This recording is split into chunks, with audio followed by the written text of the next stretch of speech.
संघ कक्षा सभी अपनी जगह पर कृपया खड़े रहिए।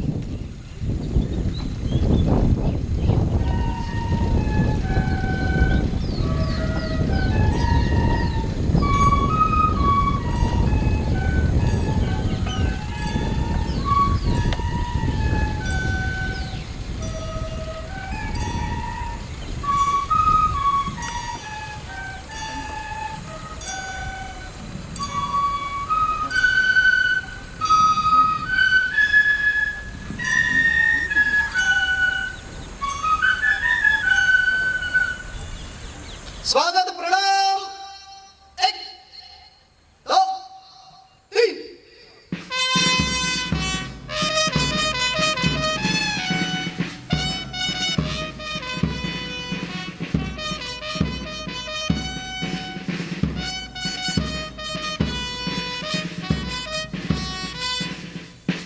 संघ क्रम संघ कक्षा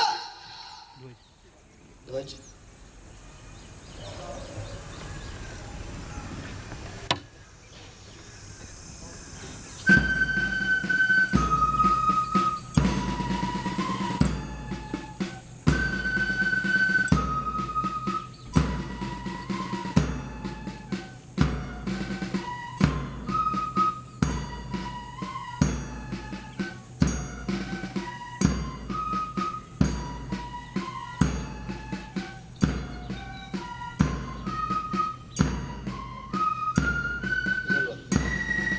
वर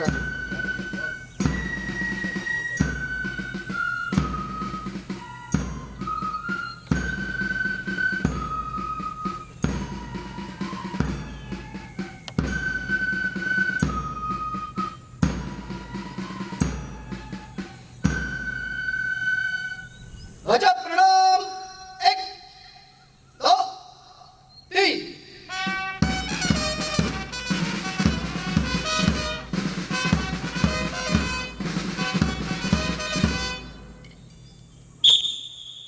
नमस्ते सदा वत्सले मातृभूमे। नमस्ते सदा वत्सले मातृभूमे। त्वया हिन्दुभूमे सुखं वर्धितोऽहम्। त्वया हिन्दुभूमे सुखं वर्धितोऽहम्। महामङ्गले पुण्यभूमे त्वदर्थे। महामङ्गले पुण्यभूमे त्वदर्थे। पतत्वेशकायो नमस्ते नमस्ते। पतत्वेशकायो नमस्ते नमस्ते। प्रभो शक्तिमन् हिन्दुराष्ट्राङ्गभूता। प्रभो शक्तिमन् हिन्दुराष्ट्राङ्गभूता। इमे सादरं त्वां नमामो वयम्। इमे सादरं त्वां नमामो वयम्। त्वदीयाय कार्याय बद्धा कटीयम्। त्वदीयाय कार्याय बद्धा कटीयम्। शुभामाशिषं देहि तत्पूर्तये।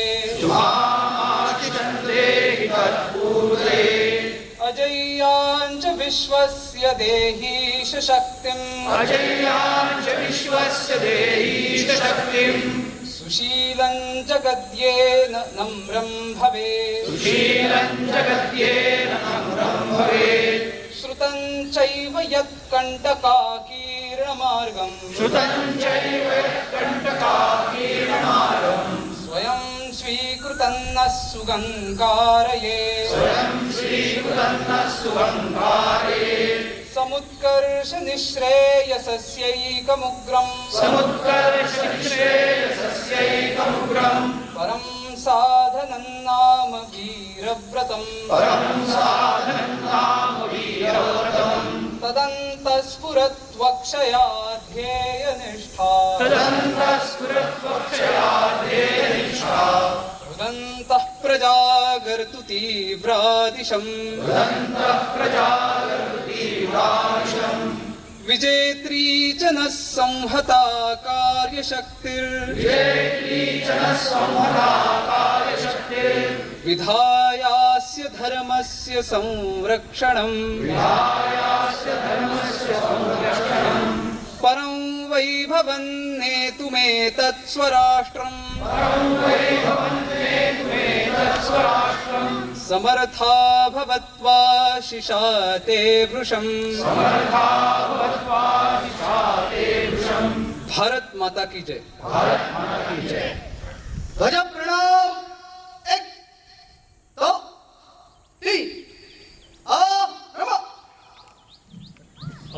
अपना स्थान ग्रहण करें।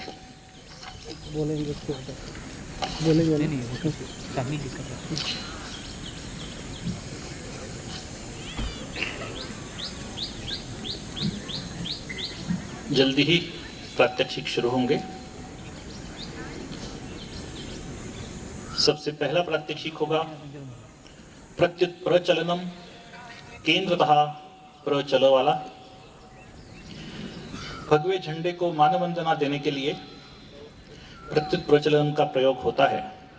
संघ तक्षा संघ संघ प्रत्युत प्रचलनम केंद्रतः प्रचल।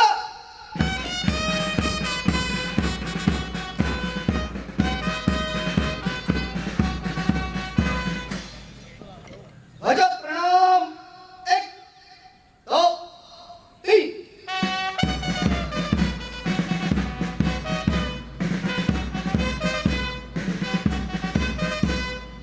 संघ प्रदक्षिणं संचलिष्यति। स्तंभ चतुर्व्य प्रस्थानम वाहिनीशः दक्षिणतः चतुर्व्य। प्रदक्षिणा संचलन झंडे को गण मानव है वाम ब्रह्म प्रचल।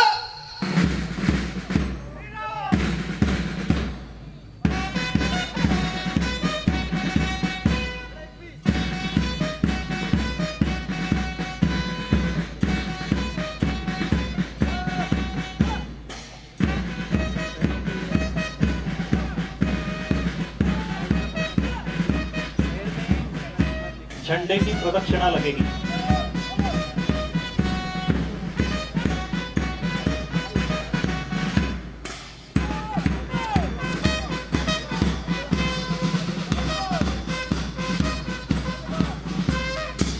झंडे को मानवंदना देने की यह एक अद्भुत विधि है।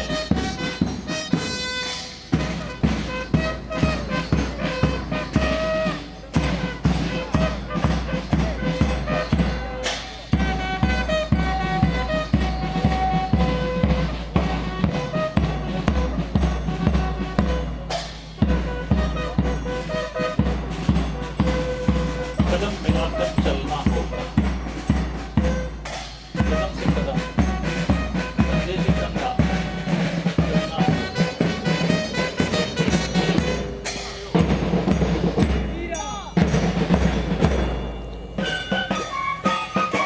संगत घोष भी ध्वज की प्रदक्षिणा कर रहा है। स्वयं घोष प्रमुख घोष दंड के साथ घोष को संचालित कर रहे हैं।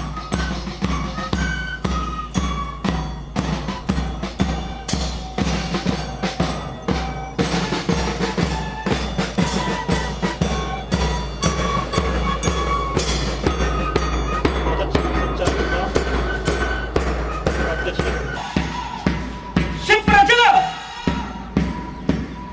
युद्ध के खिलाड़ी दौड़ कर आ रहे हैं, चुस्ती फुर्ती से भरपूर।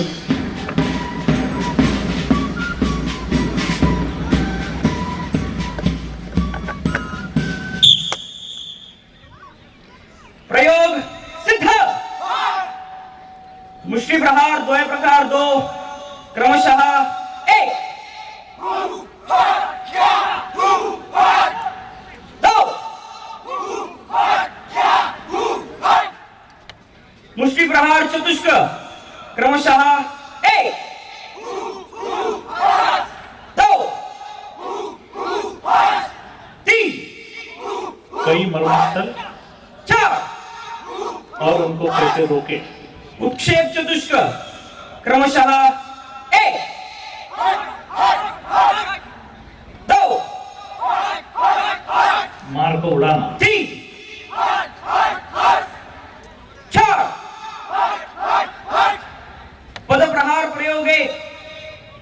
विभागशः एक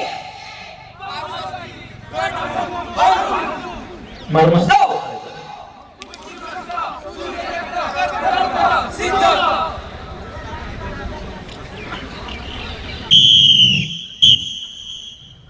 स्थिर द्वंद्व प्रयोग विभागशः एक द्वंद्व युद्ध तथा दो ड्यूल कॉम्बैट फाइटिंग। भंगावटन प्रयोग एक विभागशः एक दो तीन भंगावटन प्रयोग एक करो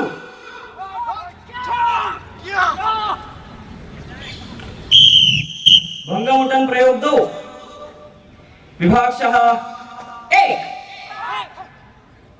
दो जिसे प्रॉप फाइटिंग कहते हैं। तीन प्रॉप के साथ में शत्रु को भंगावटन प्रयोग दो करो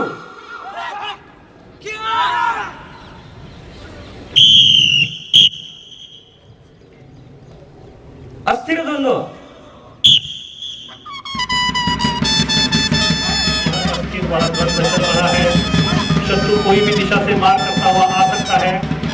हमने शत्रु को चारों दिशाओं में काम करते हुए उसको नेस्तनाबूद करना है। उत्तिष्ठ अर्धवृत क्षिप्रचल एक युद्ध का प्रयोग खत्म होने पर दूसरा युद्ध का प्रयोग आप सबके लिए आ रहा है। दंड युद्ध। दंड तथा लाठी काठी का खेल हम सभी को परिचित है। दंड युद्ध सिद्ध स्टॉक फाइटिंग की सिरोघात दुनिया के कई सारे देशों में खेली जाती है। कुंभाघात संघ का यह सरल सा दिखने वाला कोष्ठाघात जंघास्थि सभी मर्मस्थल पे आघात, अथो जंघास्थि एक एक मर्मस्थल पर आघात। स्थलोडेन अर्धभ्रम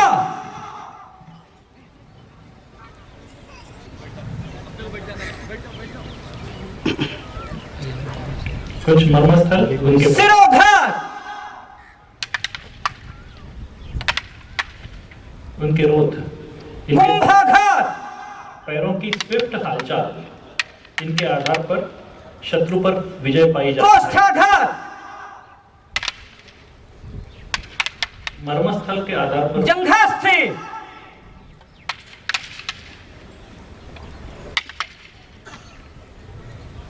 अधो जंघास्थि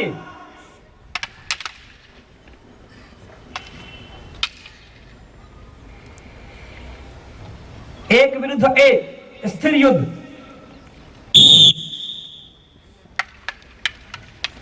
यहाँ पर भी द्वंद्व युद्ध की झलक सामने दिखाई दे रही है। मर्मस्थल पकड़ करके उस पर आघात और मर्मस्थल पर ही उसका रोध, इसका प्रशिक्षण मिला हुआ है, उसी का प्रदर्शन हो रहा है। पैरों की स्विफ्ट हलचल, प्रसंगावधान, इन सभी गुणों की इस खेल में नहीं, इस युद्ध में आवश्यकता होती है। उत्तिष्ठ अर्धवृत क्षिप्रचल दंड युद्ध के बाद में आ रहा है हमारा यष्टि दल। एक छोटे से लठ के साथ कैसे स्वसंरक्षण किया जाता है, यह यष्टि दल दिखाने वाला है। यष्टि वंदन स्थिति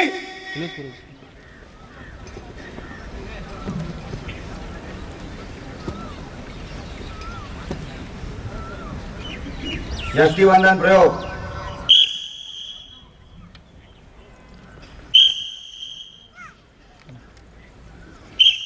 शरीर का चापल्य आवश्यक है, लचीलापन आवश्यक है।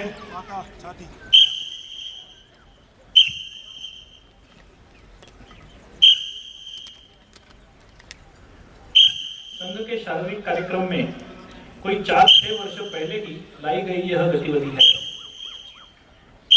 केवल एक छोटे से रथ के साथ आप कैसे संरक्षण कर सकते हैं, उसका वस्तु पाठ है। यह भारत का ओरिजिनल मार्शल आर्ट है। इसके लिए चापल्य युक्त शरीर का संचालन आवश्यक है।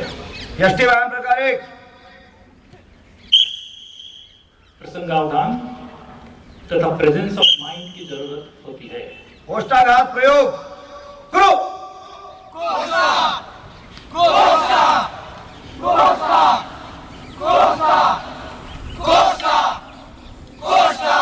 स्थिति कुंभा कोष्ठा प्रयोग करो।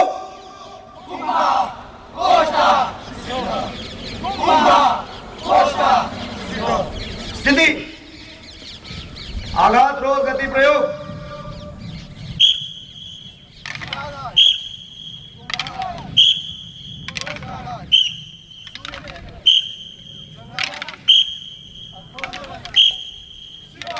वैसे ही मर्मस्थल और उसके रोध, मर्मस्थल आघात उसके रोध।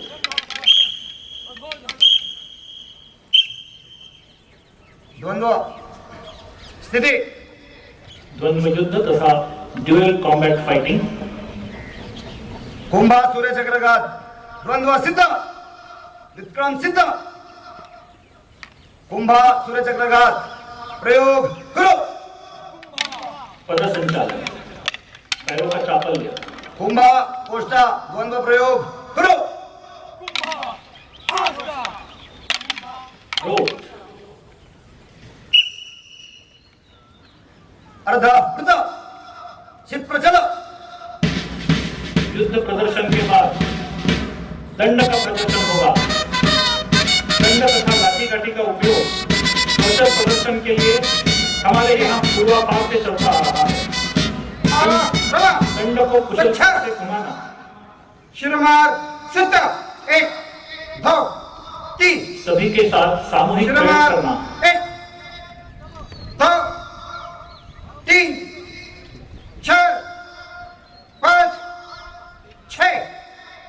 अधोमार 1 2 3 4 5 6। प्रहार सिद्ध 1 2। प्रहार परिक्रमा 1 2 3। हमारे सामने जो प्रहार हो रहे हैं 5 वह लाठी काठी के सबसे प्रभावशाली मार है। स्कंद बदल। इस मार की तोड़ नहीं परिक्रमा होगी। 1 इससे बचने के लिए इससे सिर्फ दूर ही भाग सकते हैं। 4 5 इसको लेकर 6। स्कंद बदल। चारों दिशा में कैसे प्रतिभा काम करना है। सरमार करो। प्रहार तुल्य ब्रह्म चतुष्क क्रमशः 1। चारों दिशा में काम करना और उसके लिए एक विशिष्ट पद संचालन करना, यह सब दंड के कौशल्य में गठित है। क्रमशः 4।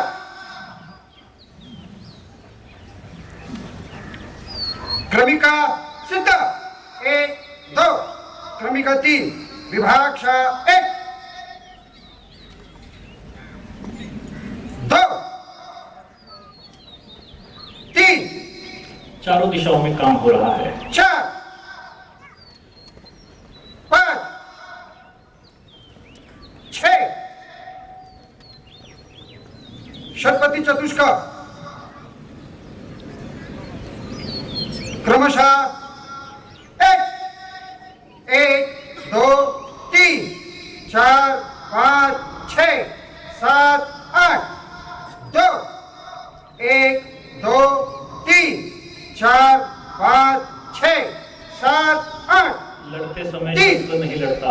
1 2 3 4 5 चलाने 6 वाले हाथ लड़ते 7 हैं। 8। क्रमशः 4 1 2 3 4 5 6 7 8। उत्तिष्ठ। भुज दंड 1 2 3। अर्थ वृत क्षिप्र चला।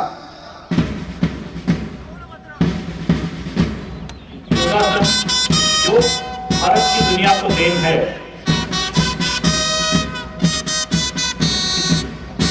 महर्षि पतंजलि ने अपने शरीर मन बुद्धि आत्मा को एक तार करके परमात्मा से जुड़ने का जो रास्ता ढूंढा उसमें योगासन एक प्रमुख हुनर है। योगासन कमलदल संरचना के साथ करेंगे। कमल दल संरचना 1 2 कमल दल संरचना में 3 हमें देखने को मिलने वाले आसन है उत्कटासन, 4 गोमुखासन, पार्श्व कोणासन, भुजंगासन, चक्रासन, हलासन।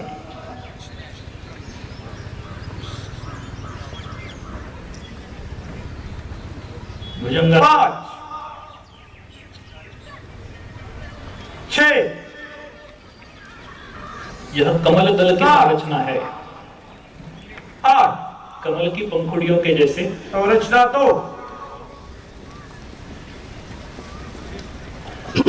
योगासन में सांघिकता तथा व्यक्तिगत अभ्यास दोनों का मिलाप, दोनों का मिश्रण हमें देखने को मिल रहा है।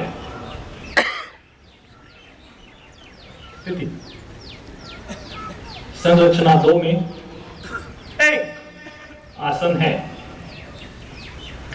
2 ऊर्ध्वासन, अर्धकटी चक्रासन, 3 अर्ध चक्रासन, 4 चक्रासन, हलासन, वीरभद्रासन, त्रिकोणासन, कुक्कुटासन, शीर्षासन, मयूरासन और भुजंगासन। 5 6 7 8 योगासन गण अर्ध वृत क्षिप्र चला। भारत की सॉफ्ट पावर है योग। किसी भी खेल में, किसी भी युद्ध में पद संचालन तथा फुटवर्क का बड़ा महत्व रहता है। इसी फुटवर्क के अभ्यास से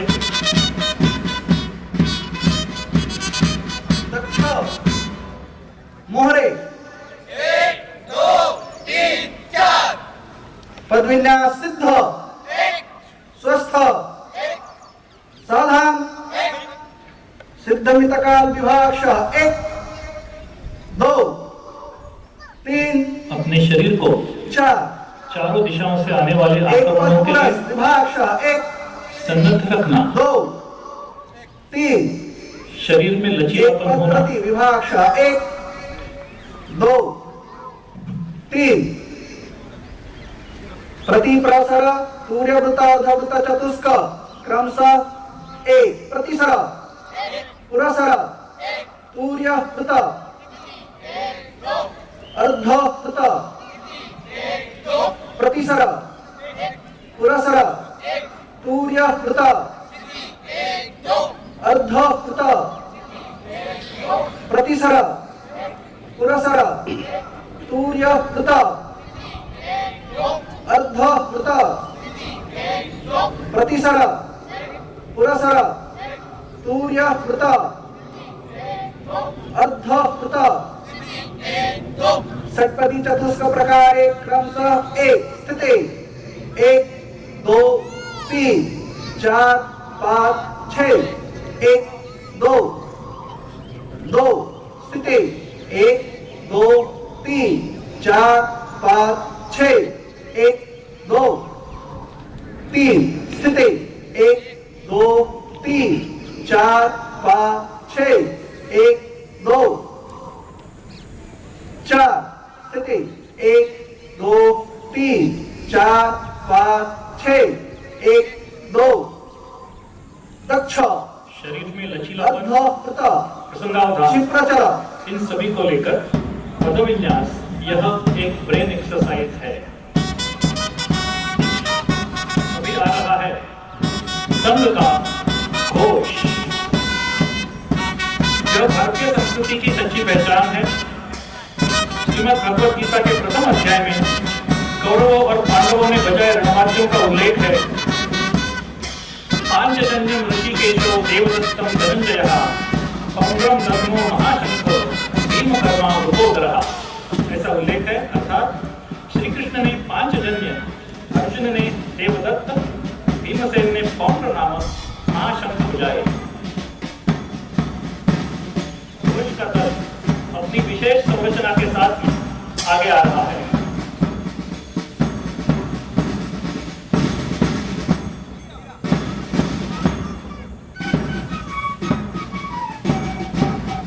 हमारे सामने अभी मीरा रचना का वादन हो रहा है।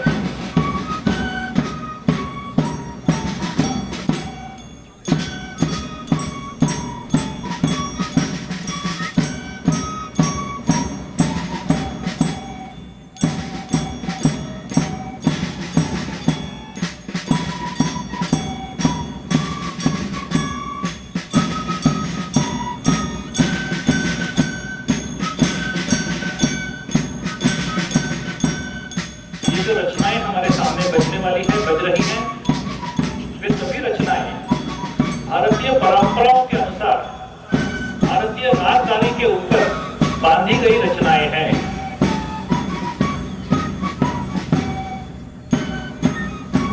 घोष में विविध घोषवाक्य, उनकी कई सारी सुरीली और अनुशासनबद्ध रचनाओं के लिए प्रसिद्ध हैं।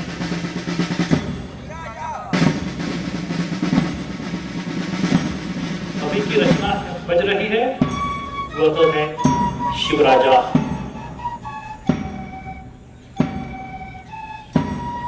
छत्रपति शिवाजी महाराज को मानवंदना देने के लिए यह शिवराजा रचना अभी सामने प्रस्तुत हो रही है मंद चलती गति में।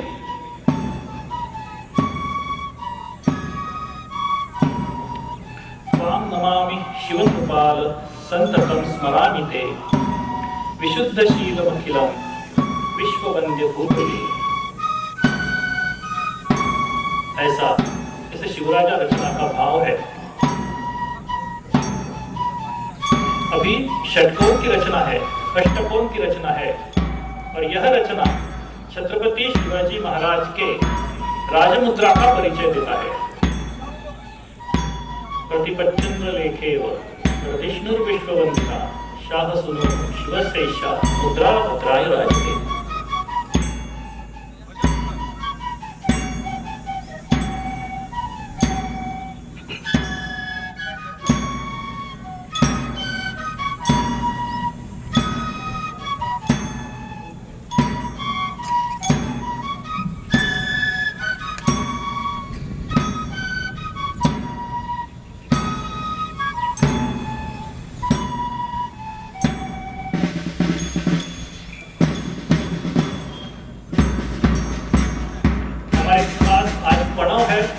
Big drum.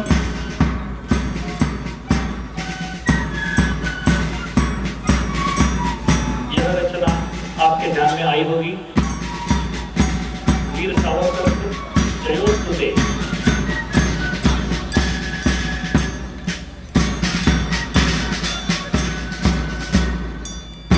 ये सभी प्रोफेशनल वादक नहीं है। ये नौकरी करते हैं, कॉलेज में पढ़ते हैं, संघ की शाखा चलाते हैं, और साथ ही अपनी रुचि से और खर्चे से यह घोष का कौशल भी सीख लेते हैं।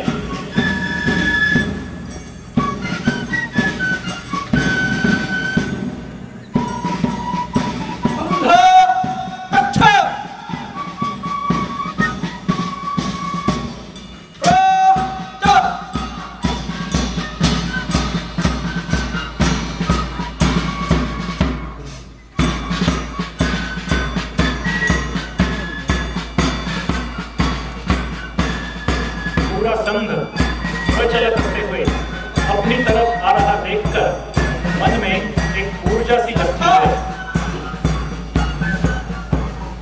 अभी सादर होने जा रहा है व्यायाम योग का प्रात्यक्षिक। व्यायाम योग, जिसे ड्रिल या तो व्यायाम प्रकार कहा जाता है, सामूहिक कृति, शरीर का संचालन, खटके के साथ कृति, सभी प्रकार का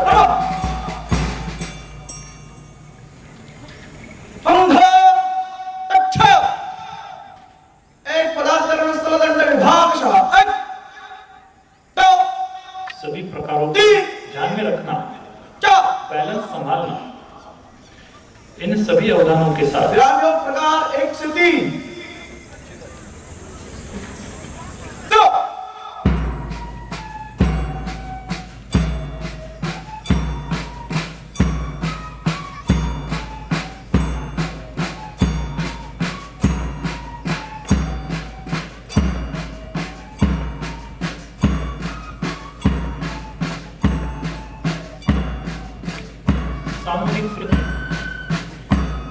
इसका संचालन झटके के साथ होते सभी प्रकारों को ध्यान रखना बैलेंस संभालना, इन सभी अवधानों के साथ व्यायाम योग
सामूहिक समता प्रयोग एक और दो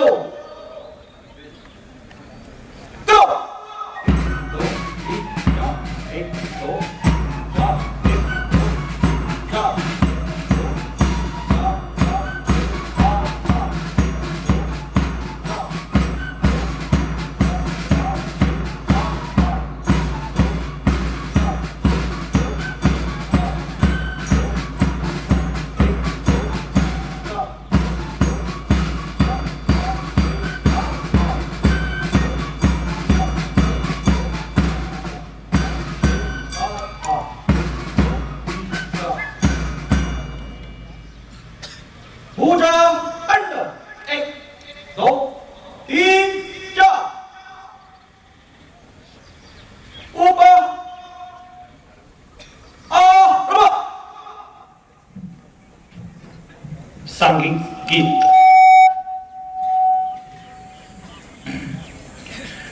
युगों युगों से दुनिया चलती,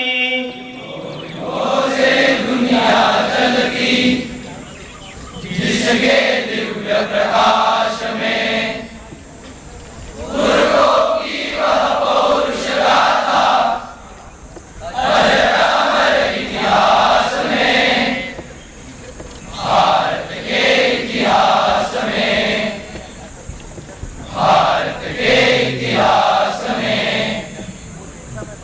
अपना बल ही अपना वैभव कुरुक्षेत्र मैदानों में विजय की थी खड़गनों से, शतभूमि तूफानों में हार नहीं है विजय पराक्रम, पुरखों के पुरुषार्थ में, भारत के इतिहास में, भारत के इतिहास में राज्य से कड़ो रहा विदेशी, पर अखंड यह परिपाटी, मिटाने वाला इसको तेजो है इसकी माटी, हमारा हिंदू संस्कृति है, जलतल में आकाश में,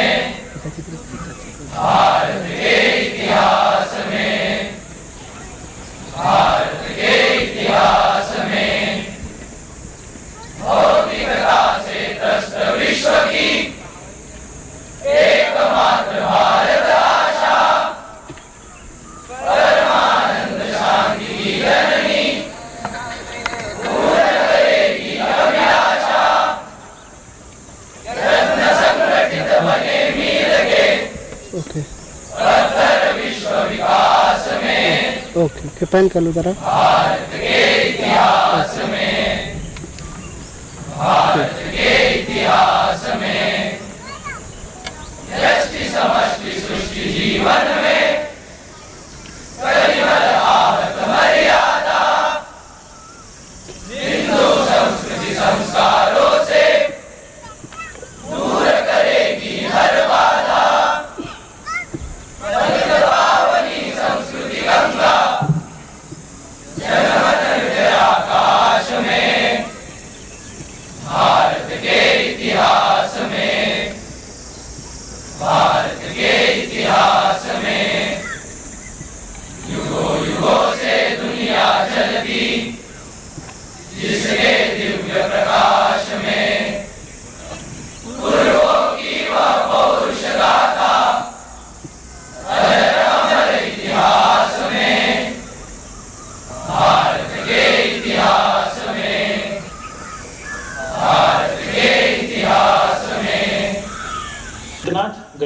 मोरुड़कर जी गोवा वास्को अर्थात मुरगांव के निवासी है।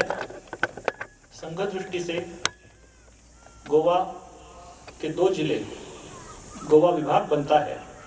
उस गोवा विभाग के विभाग सहकार्यवाह अर्थात जिसे जॉइंट जनरल सेक्रेटरी कहा जा सकता है, इस अधिकार पर हैं। श्री मोरुड़कर जी से विनती है कि अतिथिगण तथा अधिकारी गणों का स्वागत तथा परिचय करें।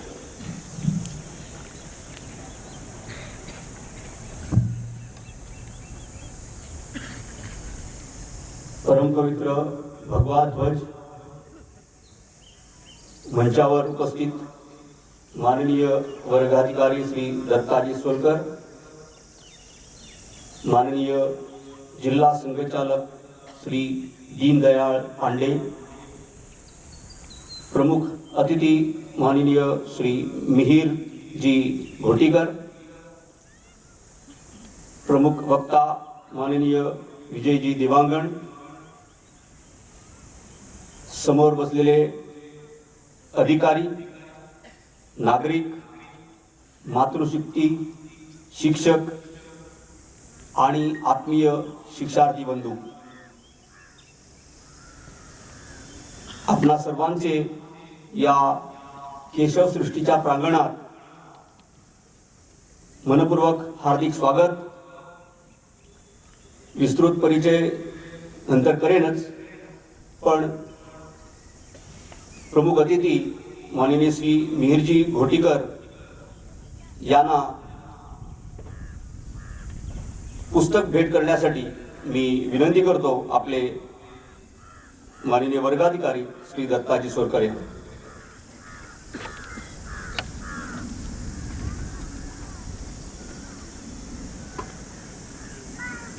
धन्यवाद।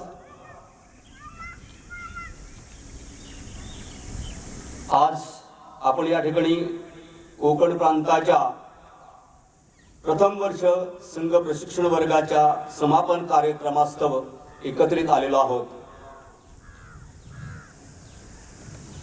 कोकण प्रांत म्हणजे डहाणू ते गोव्यामध्ये काणकोण तालुक्यापर्यंत या विस्तीर्ण परिसरामध्ये म्हणजे 27 जिल्ह्यातून आणि 66 तालुक्यातून 193 नगरे व 9 विभागातून आलेल्या 105 महाविद्यालयीन विद्यार्थी व 43 व्यावसायिक तसेच 4 प्रचारक विस्तारक मिळून 152 शिक्षार्थ्यांनी हा वर्ग पूर्ण केला आहे। यामध्ये शाखा कार्यकर्ते ते जिल्हा कार्यकर्ते अशापर्यंतची उपस्थिती आहे। या वर्गात एकूण 30 शिक्षक, 47 व्यवस्थेसाठी आणि 5 अधिकारी अशी संचालक मंडळी वावरत होती। पूर्ण वेळ होती। वरील सर्व रोज पहाटे 4 वाजता जागरण करत असत। शिक्षार्थ्यांना 4:30 वाजता उठवलं जाईल।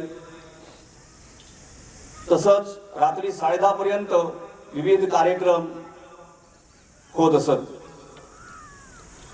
रोज सकाळी 135 मिनिटे व संध्याकाळी 105 मिनिटे मैदानावर खडतर मेहनत किंवा सराव म्हणून करत असत, ज्यामुळे शिक्षार्थी शारीरिक सिद्धता प्राप्त करत असत। बौद्धिक चर्चा संवादातून संघाची विचारधारा समजून घेत होते। 7 मे ते उद्या 28 मे पर्यंत म्हणजे 21 दिवस या वर्गाचा कालावधी असून शिक्षार्थ्यांनी एकही दिवस भ्रमणध्वनीचा उपयोग केला नाही, हे वैशिष्ट्य आहे आजच्या जगात। तसेच या वर्गामध्ये 10वीचे व 12वीचे म्हणजे 10वीचे 26 व 12वीचे 17 असे 43 विद्यार्थी परीक्षेचा कालावधी म्हणजे परीक्षेचे वर्ष असून सुद्धा जबाबदारी घेऊन कार्यरत होते आणि त्या 43 मध्ये या 43चे 43 जण उत्तम मार्क घेऊन म्हणजे 70 ते 93% पर्यंत मार्क घेऊन उत्तीर्ण झालेले आहेत. दुसरे वैशिष्ट्य, इथे भोजनाला लागणाऱ्या ज्या पोळ्या होत्या त्या घरोघरी 50 घरातून माता भगिनींनी इथे करून दिलेल्या होत्या. जवळजवळ 2000 चपात्या रोज येत असत. विद्यार्थ्यांना व व्यावसायिकांना वेगवेगळ्या ठिकाणी बौद्धिक सत्राची रचना केलेली असेल. या वर्षापासून नवीनच आपल्या प्रांतात यष्टीचे प्रशिक्षण देण्यात आले. मूळतः हे तामिळनाडू इथले शारीरिक प्रधान असा हा खेळ आहे. याद्वारे उत्तम चपळता प्राप्त करता येते. नियुद्ध, दंडयुद्ध, यष्टी, दंड, योगासन, पदविन्यास म्हणजे पदलालित्य, व्यायाम योग, सामूहिक समता, घोष अशा वेगवेगळ्या तऱ्हेचे प्रशिक्षण त्यांनी प्राप्त केलेले आहे. तुम्हा सर्वांसमक्ष त्यांनी प्रात्यक्षिकरित्या ते दाखवलेले आहे. आपल्या कोकण प्रांतामध्ये 938 शाखा आहेत, 872 साप्ताहिक मिलन आहेत, 50 संघ मंडळी आहेत.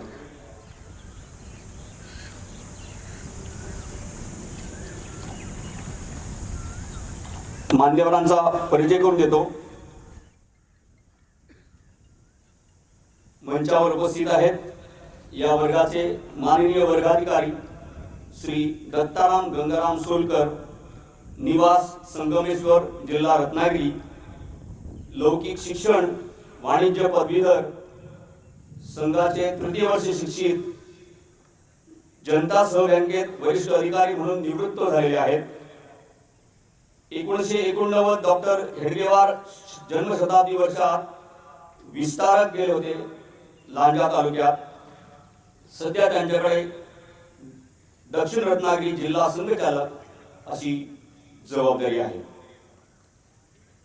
दुसरे माननीय जिल्हा संघचालक इथले स्थानिक माननीय श्री दीनदयाल पांडे, काशीनगरात निवास आहे. स्नातकोत्तर MCA पर्यंत शिक्षण झालेले आहे. कॅप JEE पर्यंत IT क्षेत्रामध्ये कार्यरत आहेत आणि भाईंदर जिल्हा माननीय संघचालक अशी त्यांच्याकडे जबाबदारी आहे. आजचे प्रमुख अतिथी आहेत माननीय श्री मिहिर घोटीकर, संचालक आहेत HD फायर प्रोडक्ट मर्यादित. HD फायर प्रोडक्ट ही तेल व वायू, पेट्रोकेम, उड्डाण, वाणिज्य अशा विविध क्षेत्रात आग प्रतिबंधक संयंत्रे पुरवठा करणारी अग्रगण्य कंपनी आहे. श्री घोटीकरांच्या कार्यकाळात कंपनीची निर्यात 75 देशात विस्तारली आहे. तिला देशभरात अनेक उद्योग क्षेत्रातील पुरस्कार प्राप्त झालेले आहेत. श्री घोटीकर देश विदेशातील अनेक आग प्रतिरोधन तांत्रिक समित्यांचे सदस्य तसेच अनेक निर्यात संबंधी कंपन्यांचे संचालक व एशियन डेव्हलपमेंट बँकेचे विश्वसनीय सल्लागार आहेत. ते अमेरिकेच्या हार्वर्ड विद्यापीठाचे MS बायो इंजिनियर आहेत व अमेरिकेत काम करण्याचा त्यांना गाढा अनुभव आहे.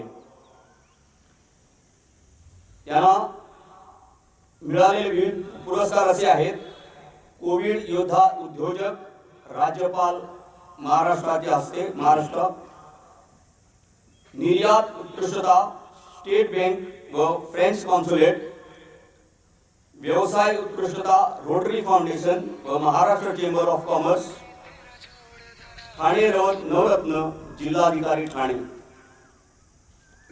आजचे प्रमुख वक्ते माननीय श्री विजय देवांगणजी, मूळ स्वयंसेवक, विलासपूर, छत्तीसगड येथील आहेत. BCom LLB पर्यंत शिक्षण झालेलं आहे.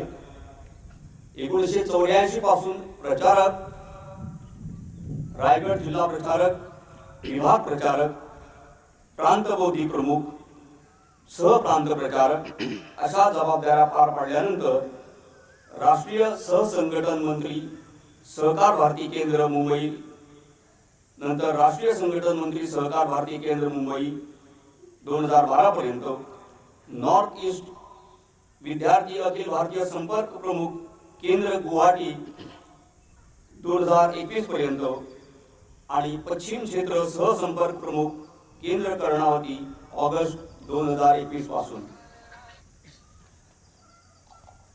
काही विशेष परिचय करून देतो. पद्मश्री ब्रह्मदेवराम पंडित सन 2013 मध्ये भारताच्या राष्ट्रपतींद्वारे पद्मश्री पुरस्काराने सन्मानित. पॉटरी विषयातील उल्लेखनीय कामगिरीबद्दल त्यांना हा सन्मान मिळालेला आहे. आणखी एक परिचय करून देतो. माननीय श्री अनिलजी मुरारका मिराकेम इंडस्ट्रीचे मॅनेजिंग डायरेक्टर आहेत. बऱ्याच NGOशी जवळचे नाते आहे. कुष्ठरोग निवारण संस्था अलर्ट इंडियाची, तसेच मागासवर्गीय विद्यार्थी NASEOH व national association for blind NAB यामध्येही कार्यरत आहेत. शॉर्ट फिल्म सुद्धा बनवतात.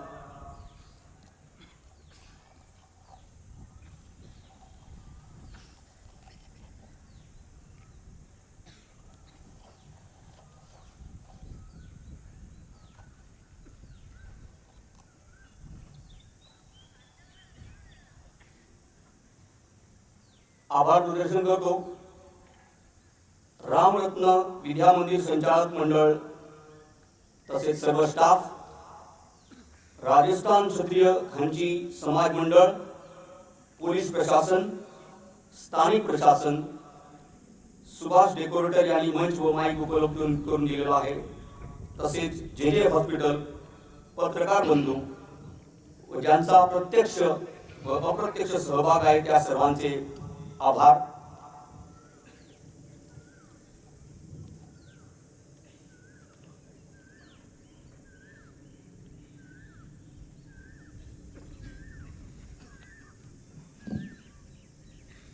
आभार प्रदर्शन के पश्चात अमृत वचन होगा. उसके पश्चात एकल गीत होगा, अतिथि मनोगत होगा.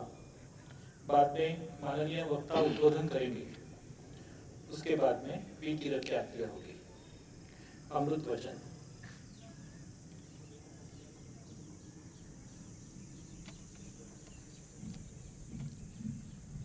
पूजनीय श्री गुरुजी म्हणतात, राष्ट्रीय स्वयंसेवक संघ हिंदू समाजाचे राष्ट्रीय स्वरूप ओळखून प्रत्येक व्यक्तीच्या हृदयात ज्वलंत भारत भक्ती जागवण्याचे, राष्ट्रसेवेसाठी सर्वस्व अर्पण युक्त शील चारित्र्य संपन्न जीवन स्वीकारण्याचे, तसेच त्या दृष्टीने एकरस एकात्म समाज जीवन आ सेतू हिमालय प्रस्थापित करण्यासाठी प्रयत्न करत असतो.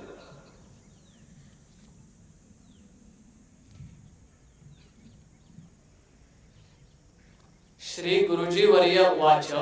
हिंदू समाजस्य राष्ट्रीय स्वरूपम अभिज्ञाय प्रत्येक जनस्य हृदये उच्चलन्ति भारत भक्ति ही जागरणीया इति राष्ट्र सेवार्थम सर्वस्वार्पण कर्तुं सज्ज शील चारित्र्यं संपन्नं जीवनम आत्मसात करणीयम इति एतया दृष्ट्या एकरसम एकात्म जीवनम आसेतु हिमाचल प्रतिष्ठापनीयम इति च निश्चित्य राष्ट्रीय स्वयंसेवक संघ प्रयासरत अस्ति.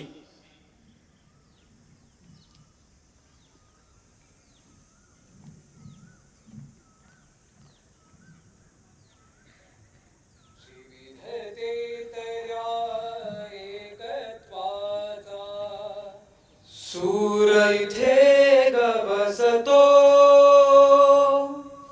सप्त सुरांच्या स्वरमेळातून घोष आज घुमतो, घोष आज घुमतो. मातृभूमीला वंदन करण्या तरुण संघ जमले,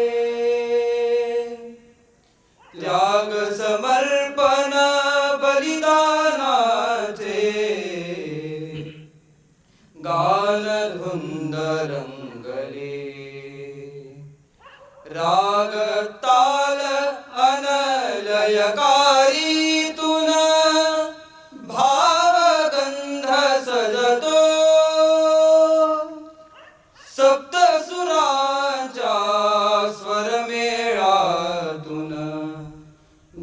घोष आज घुमतो,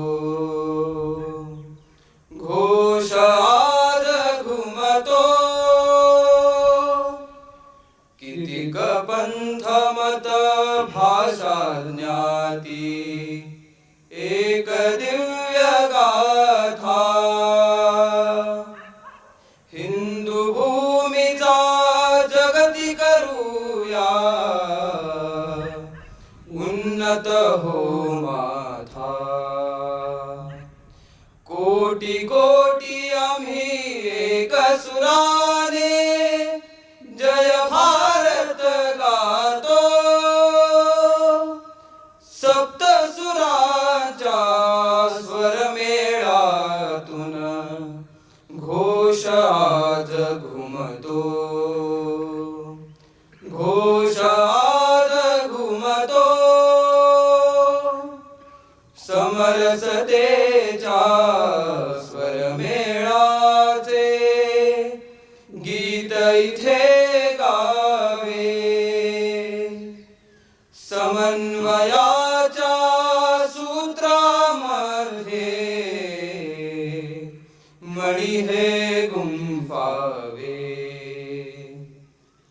दाही दिशाया गरजुनी उठता, नवारवी उगवतो,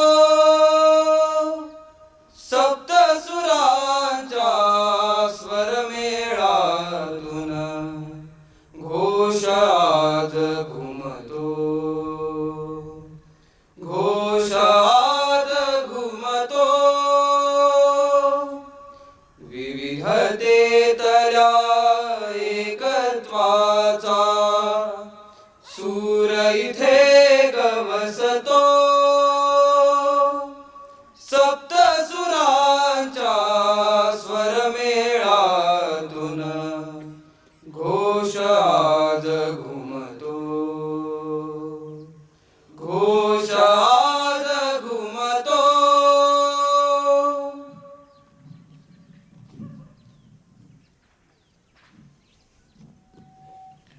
आजचे आपले अतिथी श्री घोटीकर सर यांना विनंती आहे त्यांनी कार्यक्रमाला संबोधित करावे.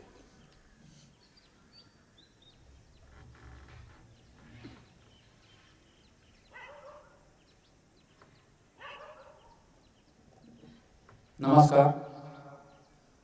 सर्वात आधी मी संघाच्या कार्यकारिणीला धन्यवाद देतो.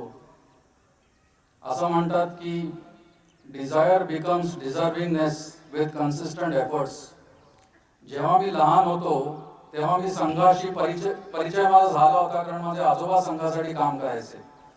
आणि जेव्हा मी 5-6 वर्षाचा होतो तेव्हा मला काही लोक विचारायचे तू मोठा होऊन काय करणार. मी म्हणायचो मी संघासाठी काम करीन.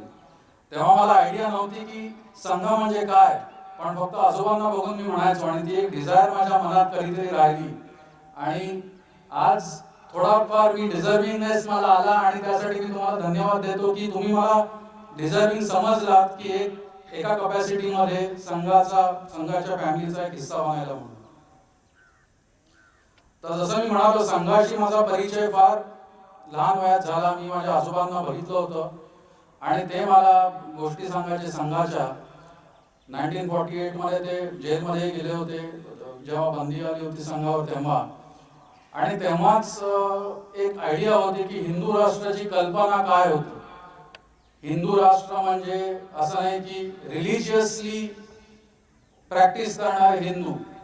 हिंदू राष्ट्राची कल्पना अशी होती की जो भारत देशात आहे, जो भारताचा नागरिक आहे आणि जो भारत मातेवर जो प्रेम करतोय, जो मातृभूमीवर प्रेम करतो, ते सगळे हिंदू आहेत. ते कोणीही असू दे, नॉर्थ मध्ये असू दे, साऊथ मध्ये असू दे, कुठल्याही रिलिजनचे असू दे. पण ती कल्पना आधी मला मिळाली होती.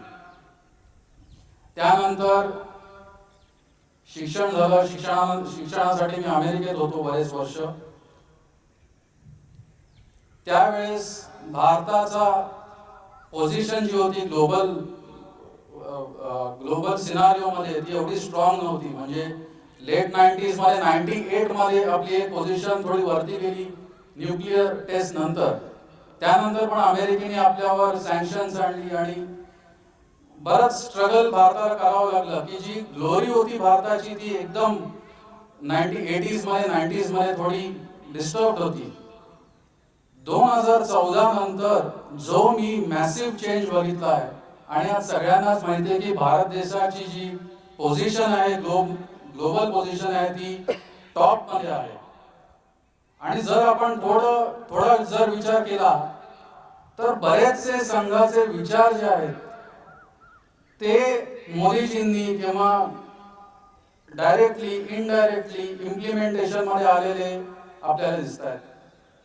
आत्मनिर्भर भारत जे कोविड नंतर मोदीजींनी एक विचार एक्सप्रेस केला तो माझ्यामध्ये संघाचाच एक विचार होता. मेक इन इंडिया जो विचार आहे, जर आपण संघाच्या संस्था बघितला सेवा भारती किंवा अजून दुसऱ्या संस्था आहेत तर हे सगळे जे विचार आहेत सबका साथ सबका विकास हाही जो विचार आहे तो माझ्यामध्ये संघाकडून इन्स्पायर झालेला एक विचार आहे. स्किल इंडिया, प्रत्येकाला स्किल मिळाला पाहिजे म्हणजे इकॉनॉमिक फायदा भारताला होईल, हाही एक संघाचाच विचार आहे. मला काही जणांनी म्हणजे मीच काही जणांना विचारलं की आणि मी खूप आज शिकलो. जी माझी मीटिंग या प्रोग्रामच्या जी मीटिंग झाली तेव्हा मी सगळ्यांना विचारलं की what is the motivation behind the work. म्हणजे आज आपण कॉर्पोरेट वर्ल्ड मध्ये बघतो किंवा एकदम स्टुडंट लाईफ मध्ये बघतो की प्रत्येक जे आपण काम करतो त्याच्यामध्ये आपल्याला काहीतरी रेकग्निशन, काहीतरी अवॉर्ड किंवा काहीतरी हवं असतं इन रिटर्न आणि दॅट इज द मोटिवेशन. ते आपण मॅनेजमेंट स्कूल मध्ये शिकवतात, मीही शिकलो. पण आज मला असं कळलं की दुसरा एक सर्वात मोठा मोटिवेशन आहे आनंद. आणि भारतासाठी काम करून जो मला आनंद मिळेल दॅट इज अनमॅचेबल मोटिवेशन. ते मोटिवेशन मला कुठल्या रेकग्निशननी कुठल्या अवॉर्डनी मिळणार नाही, कारण ते मोटिवेशन फक्त टेम्पररी आहे. फोटोग्राफ मला मिळेल आणि मी तो फ्रेम करून लावीन, पण तो आनंद जो आहे, जे सॅटिस्फॅक्शन आहे की मी आज भारत मातेसाठी काम करतोय ते इनक्रेडिबल आहे. आणि आज मला असं वाटतंय सगळ्यांकडे बघून की मी काय करतोय, मी फक्त बिझनेसकडे लक्ष देतोय की मी भारत मातेसाठी अजून काय करू शकतो. जर एवढे सगळे जण आपापलं काम सोडून आपापले काही जण आपापलं फॅमिली सोडून जर भारत मातेसाठी एवढे कामं करतात तर आम्ही काय करू शकतो. मोहन भागवतजींनी एक मीटिंग घेतली होती काही महिन्यांपूर्वी, त्यामध्ये त्यांनी इंडस्ट्रीमधल्या लोकांना आणि बिझनेस लोकांना बोलवलं होतं आणि त्यांनी हाच विषय मांडला आणि ती खूप मीटिंग एंगेजिंग आणि प्रोडक्टिव्ह होती. त्याच्यामध्ये त्यांनी जे मिसकन्सेप्शन्स असतात संघाचे ते त्यांनी क्लॅरिफाय केले. त्यांनी हिंदुत्व म्हणजे काय हे क्लॅरिफाय केलं आणि त्यांनी आम्हाला विचारलं की तुम्ही मला सांगा की संघ काय करू शकतो. त्यांनी आमच्याकडनं काहीही मागितलं नाही, त्यांनी इंडस्ट्रीकडनं काही नाही मागितलं. त्यांनी फक्त आम्हाला सांगितलं की संघ म्हणजे काय हे मला तुम्हाला सांगायचं आहे आणि संघ तुमच्यासाठी काय करू शकतो हे सांगायचं आहे. तसेच रामलालजी आहेत ते आमच्या ऑफिसमध्ये आले होते. त्यांनी विचारलं की बिझनेस करताना तुम्हाला काय अडचणी येतात ते तुम्ही मला सांगा, मी माझ्या पद्धतीने प्रयत्न करतो आणि बघू आपण काय करता येईल. हे जे संघाचं परसेप्शन आहे ते परसेप्शन आता बदलत आहे आणि आपण सगळेच प्रयत्न करणार आहोत की आपल्याला परसेप्शन एकदम क्लिअर करायचं आहे. संघ म्हणजे पॉलिटिकल आउटफिट नाहीये, संघ म्हणजे रिलीजियस आउटफिट नाहीये, असं माझं आजचं कन्क्लुजन आहे. संघ म्हणजे भारत मातेवर प्रेम करणारे नागरिक आहेत आणि जे फक्त भारताच्या डेव्हलपमेंटसाठी भारताच्या भल्यासाठी काम करणारे आपण सगळे आहोत. दुसरा माझ्या बघण्यात आलं की एवढा मोठा डिसिप्लिन, एवढा मोठा प्रोग्राम, एवढ्या स्केलवर प्रोग्राम हा अनमॅचेबल आहे आणि अशी केस स्टडी कुठल्याही बिझनेस स्कूलमध्ये मी तरी बघितली नाहीये की एवढ्या मोठ्या प्रमाणामध्ये एवढं सगळं ट्रेनिंग होत आहे आणि बाहेरच्या जगाला हे माहितीही नाही. आता आपल्या सगळ्यांचं ट्रेनिंग झालेलं आहे आणि मला अजून कल्पना आहे की अजूनही ट्रेनिंग असतात. आय एम व्हेरी शुअर की पुढे जाऊन आपण सगळे भारताची जी ग्लोरी आहे ती ग्लोरी आपण परत आणू. मोहन भागवतजी म्हणाले की असं नाही की भारताकडे ग्लोरी नाही आहे, सब कुछ क्या खाली पैसे से मापोगे क्या? अमेरिकेकडे जास्त पैसे आहेत म्हणून असं नाहीये की अमेरिका प्रगत देश आणि बेस्ट कंट्री है। सब कुछ पैसे से नहीं मापा जा सकता आणि ते खरोखर खरं आहे। आज भारतामध्ये कितना पैसा बांट रहे हैं ते महत्वाचं आहे, कितना पैसा कमा रहे हैं ते महत्वाचं नाही। आई एम व्हेरी शुअर की आजच्या या इन्स्पिरेशननी सगळेच जण आपापल्या पद्धतीने भारतासाठी काही ना काहीतरी काम करतील। एक मोदीजींचं स्वप्न आहे की भारताला $5 ट्रिलियन इकॉनॉमी त्यांना करायचं होतं आणि त्यासाठी बरेच प्रयत्न चालले आहेत, बऱ्याच फ्रंटवर प्रयत्न चालले आहेत, बऱ्याच संघाच्या विचारधारा त्या प्रयत्नांमध्ये आहेत। लघु उद्योग भारती आहे, दुसऱ्या ॲफिलिएशन्स आहेत की ज्या फीडबॅक घेऊन काही ना काहीतरी डायरेक्टली इनडायरेक्टली पॉलिसीमध्ये आणतायत।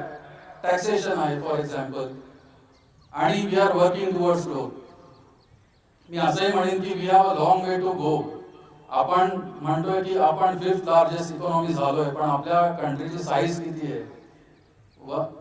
तर आपल्या साईज प्रमाणे आपल्याकडे अनलिमिटेड पोटेन्शियल आहे आणि माझा असा विश्वास आहे की जर भारताची संस्कृती, भारताच्या व्हॅल्यूज जर आपण प्रॅक्टिकल मध्ये आणल्या तर नक्कीच भारत देश खूप पुढे जाईल। जसं मोहन भागवतजी म्हणाले होते की diversity in unity, there is lot of diversity in India. North मध्ये गेलो, साऊथ मध्ये गेलो, ईस्ट वेस्ट खूप डायव्हर्सिटी आहे, पण एक जो कॉमन कल्चरल थ्रेड आहे तीच आपली युनिटी आहे आणि तो आज मला कल्चरल थ्रेड बघायला मिळाला। मी परत एकदा आभार मानतो आणि तुमच्या सगळ्यांचे अभिनंदन करतो आणि माझं मनोगत संपवतो। जय हिंद, जय महाराष्ट्र।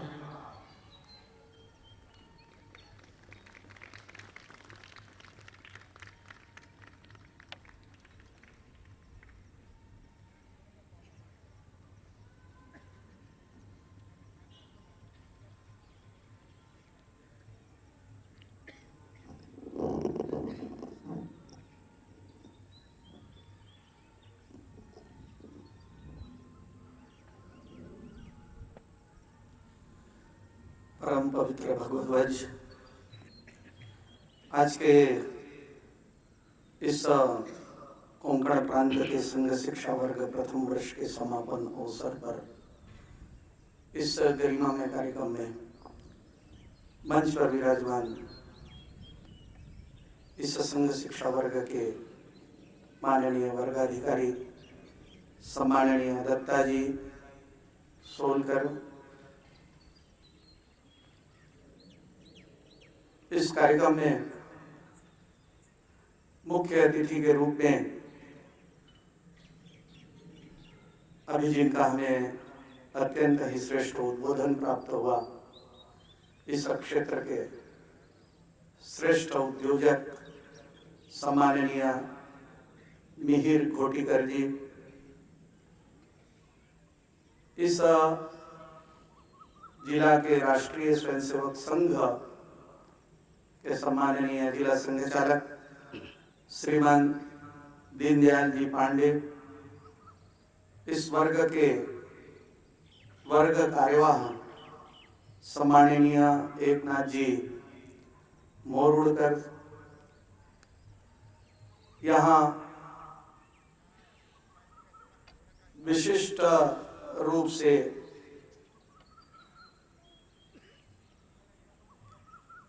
बुलाए हुए अत्यंत ही श्रेष्ठ महानुज्ञ गण, संघ के इस कार्यक्रम में आमंत्रण पर बुलाए हुए सज्जन वृंद, माताओं बहनों,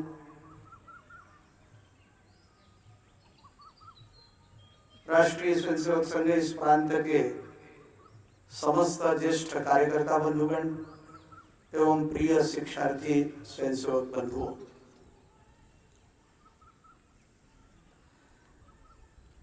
हम सभी शिक्षार्थियों के लिए अत्यंत आनंद का विषय है कि हम प्रथम वर्ष के प्रशिक्षण के समापन कार्यक्रम में इस पावन धरती पर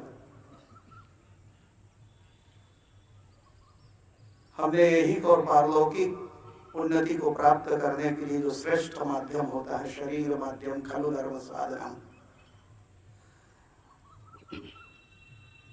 उस शरीर को साधने का अभ्यास प्रतिदिन 20 दिनों तक हमने इस पावन भूमि पर किया है। यह पावन धरती हमारे लिए अत्यंत पवित्र हुई है।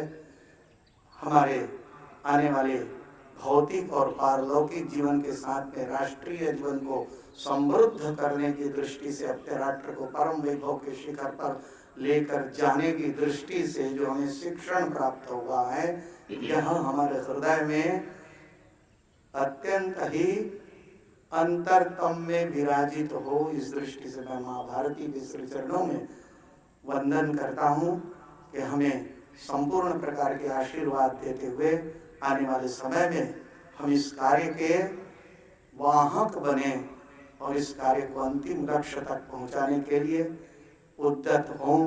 ऐसी मैं पुनश्च माँ भारती के श्री चरणों में वंदन करता हूँ।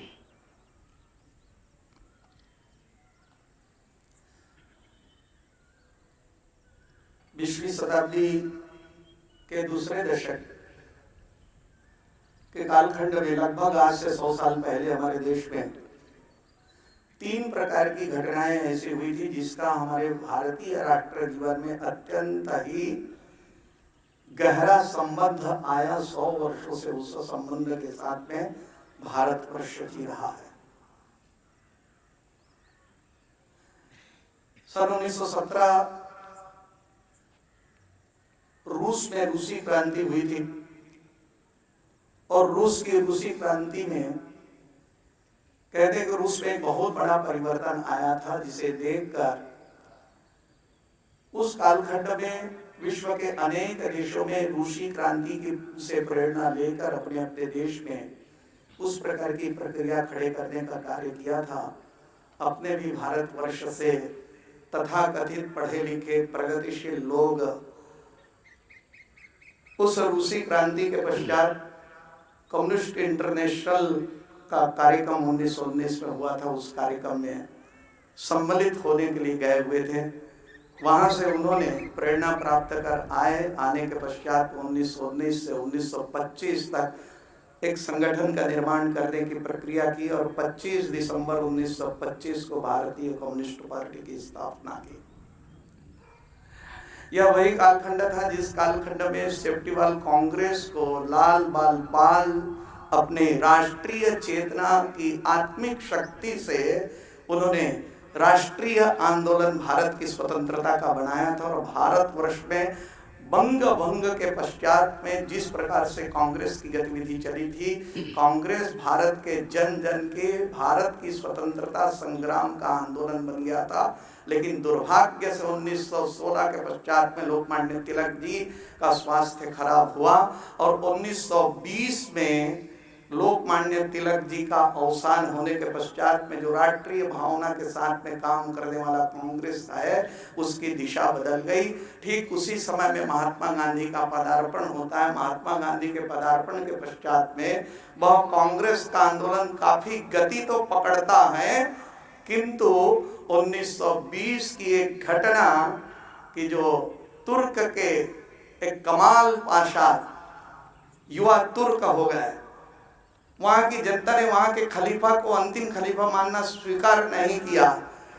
कमाल पाशा ने उसे साथ दिया, ब्रिटिश गवर्नमेंट ने भी साथ दिया। उसका संबंध भारतवर्ष के साथ में नहीं था, लेकिन भारतवर्ष में कांग्रेस के नेतृत्व को ये लग रहा था कि यदि इस समय में जो कुछ देशों में मुस्लिम इस विषय का विरोध कर रहे हैं, वह विरोध की प्रक्रिया यहाँ पर खड़ी हो तो हिंदू मुस्लिम साथ में आएंगे और भारत की स्वतंत्रता को बल प्राप्त होगा। ऐसा विचार करके असहयोग आंदोलन चलाया। उस असहयोग आंदोलन तो 1921 में समाप्त हुआ था, लेकिन कांग्रेस की दिशा बदल गई।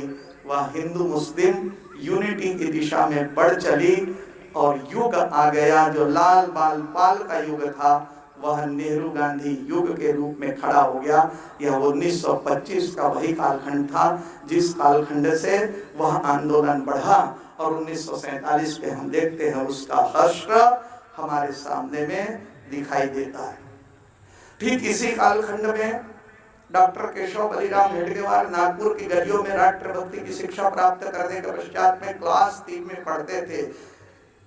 उस कालखंड में महारानी विक्टोरिया की जन्मदिन की खुशी पर बांटी हुई मिठाई को इसलिए उन्होंने खाने से इनकार कर दिया, कूड़ेदान पर फेंक दिया कि महारानी विक्टोरिया जो विदेशी महारानी हमारे ऊपर में राज्य करती हैं, उनकी राज्यारोहण की खुशी पर बांटी हुई मिठाई मेरे लिए आनंद प्रदान करने वाली नहीं है।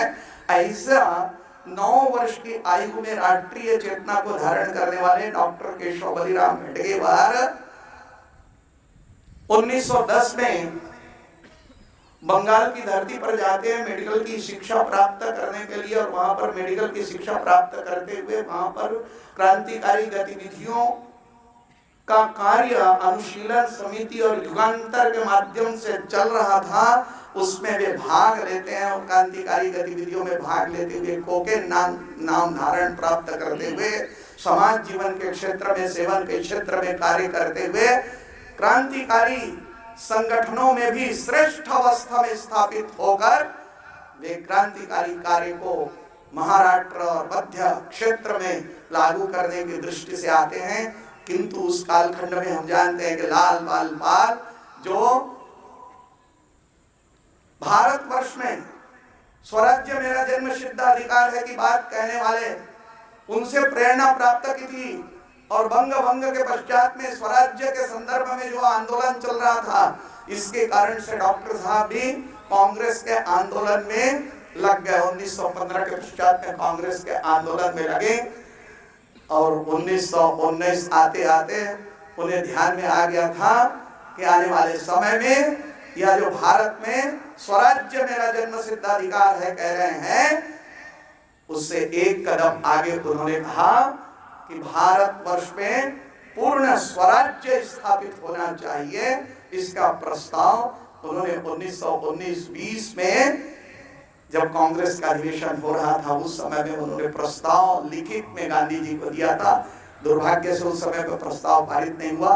असहयोग आंदोलन चला था, उसमें भी वे ना चाहते हुए पर भी महात्मा गांधी के साथ में असहयोग आंदोलन में काम किया। 1 साल की जेल हुई।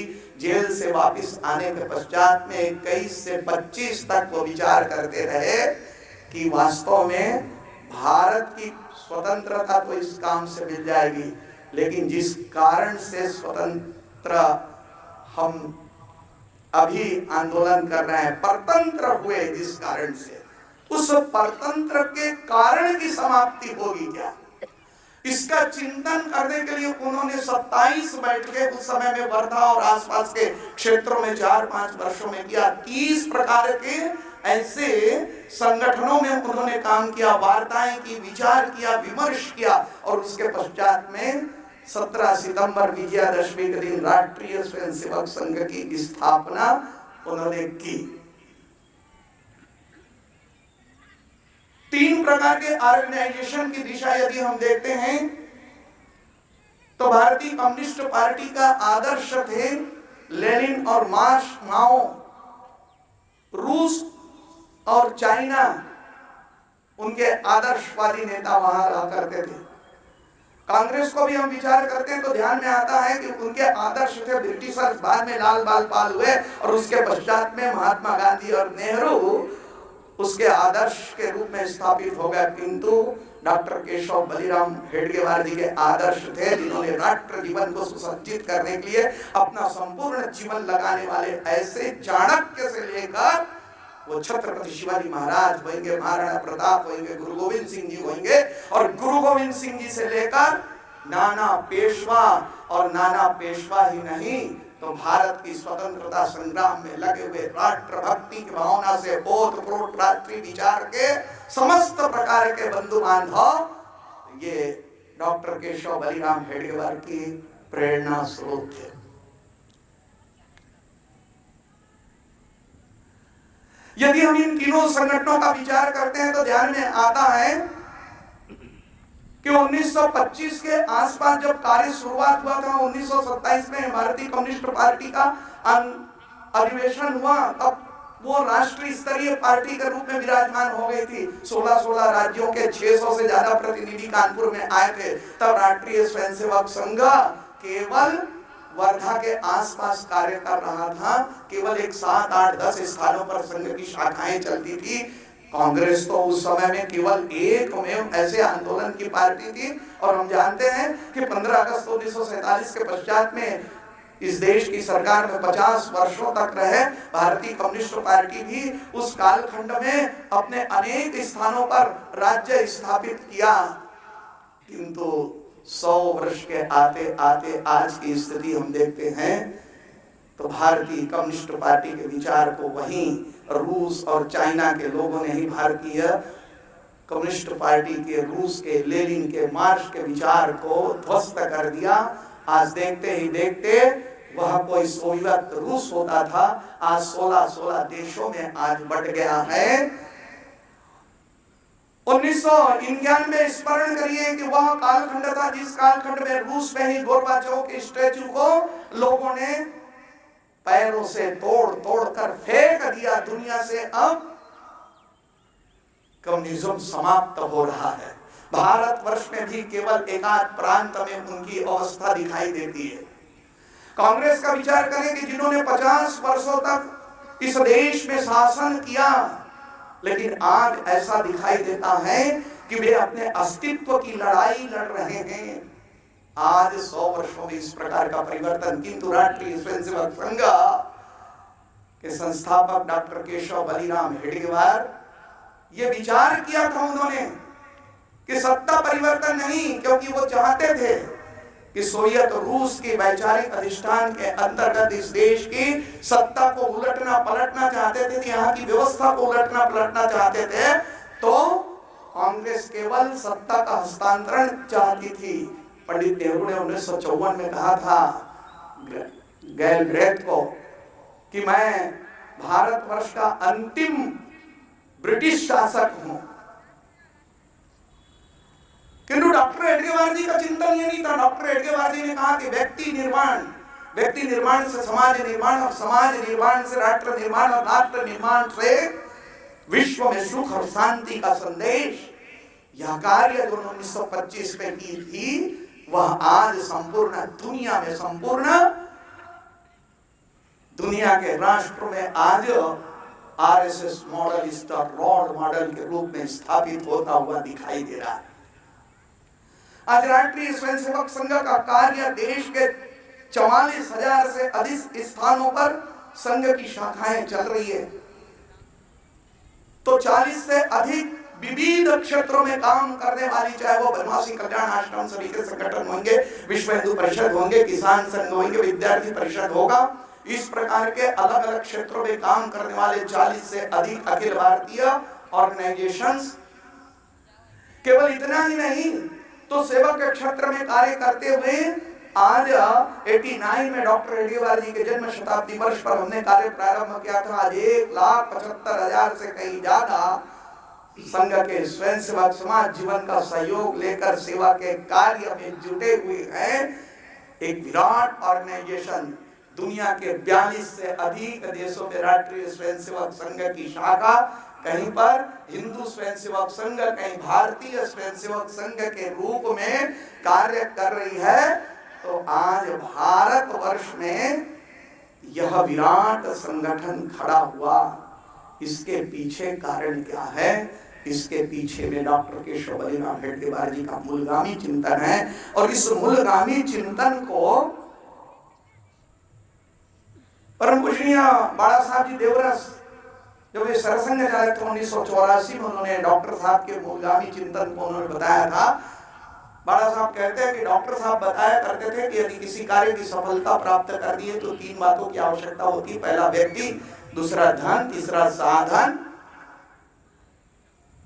उसमें वे कहा करते थे कि इन तीनों में सबसे प्रमुख बात होती है व्यक्ति। यदि व्यक्ति प्राप्त हो गया, व्यक्ति यदि योग्य व्यक्ति हमने तलाश लिया, योग्य व्यक्ति हमने सिद्ध कर लिया, योग्य व्यक्ति खड़े कर लिए, तो साधन और धन उसके पीछे आ जाते हैं।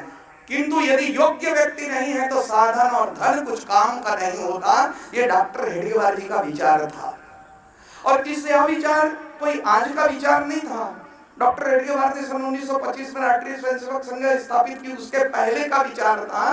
त्रैलोक्यनाथ चक्रवर्ती जो अनुशीलन समिति के प्रमुख कार्यकर्ता थे, 89 में डॉक्टर हेडगेवार जी के जन्म शताब्दी वर्ष के कार्यक्रम के समय में जब उनको हेडगेवार जन्म शताब्दी वर्ष की अध्यक्षता करने के लिए आमंत्रण करने गए थे उनके घर पर दिल्ली में, तब उन्होंने बताया कि राष्ट्रीय स्वयंसेवक संघ की कार्य शुरुआत करने के पहले 1915 में जब वे मेरे घर पर आए थे कोलकाता में, तब उन्होंने मुझे कहा था कि आज के कालखंड में अनेक प्रकार के लोग अपने अपने विचार के अनुसार कार्य कर रहे हैं। कोई समाज जीवन के क्षेत्र में काम कर रहा है, कोई समाज सुधार के क्षेत्र में काम कर रहा है, कोई क्रांतिकारी जीवन में काम कर रहा है, कोई भारत की स्वतंत्रता के लिए कांग्रेस के साथ में काम कर रहे हैं। लेकिन आखिर हम परतंत्र क्यों हुए, उस कारण की खोजबीन करके उस कारण को समाप्त करने का कार्य कोई नहीं कर रहा है। किसी को इस प्रकार के काम के चिंतन करने का फुर्सत नहीं है कि लगता है कि मुझे ही यह कार्य प्रारंभ करना पड़ेगा।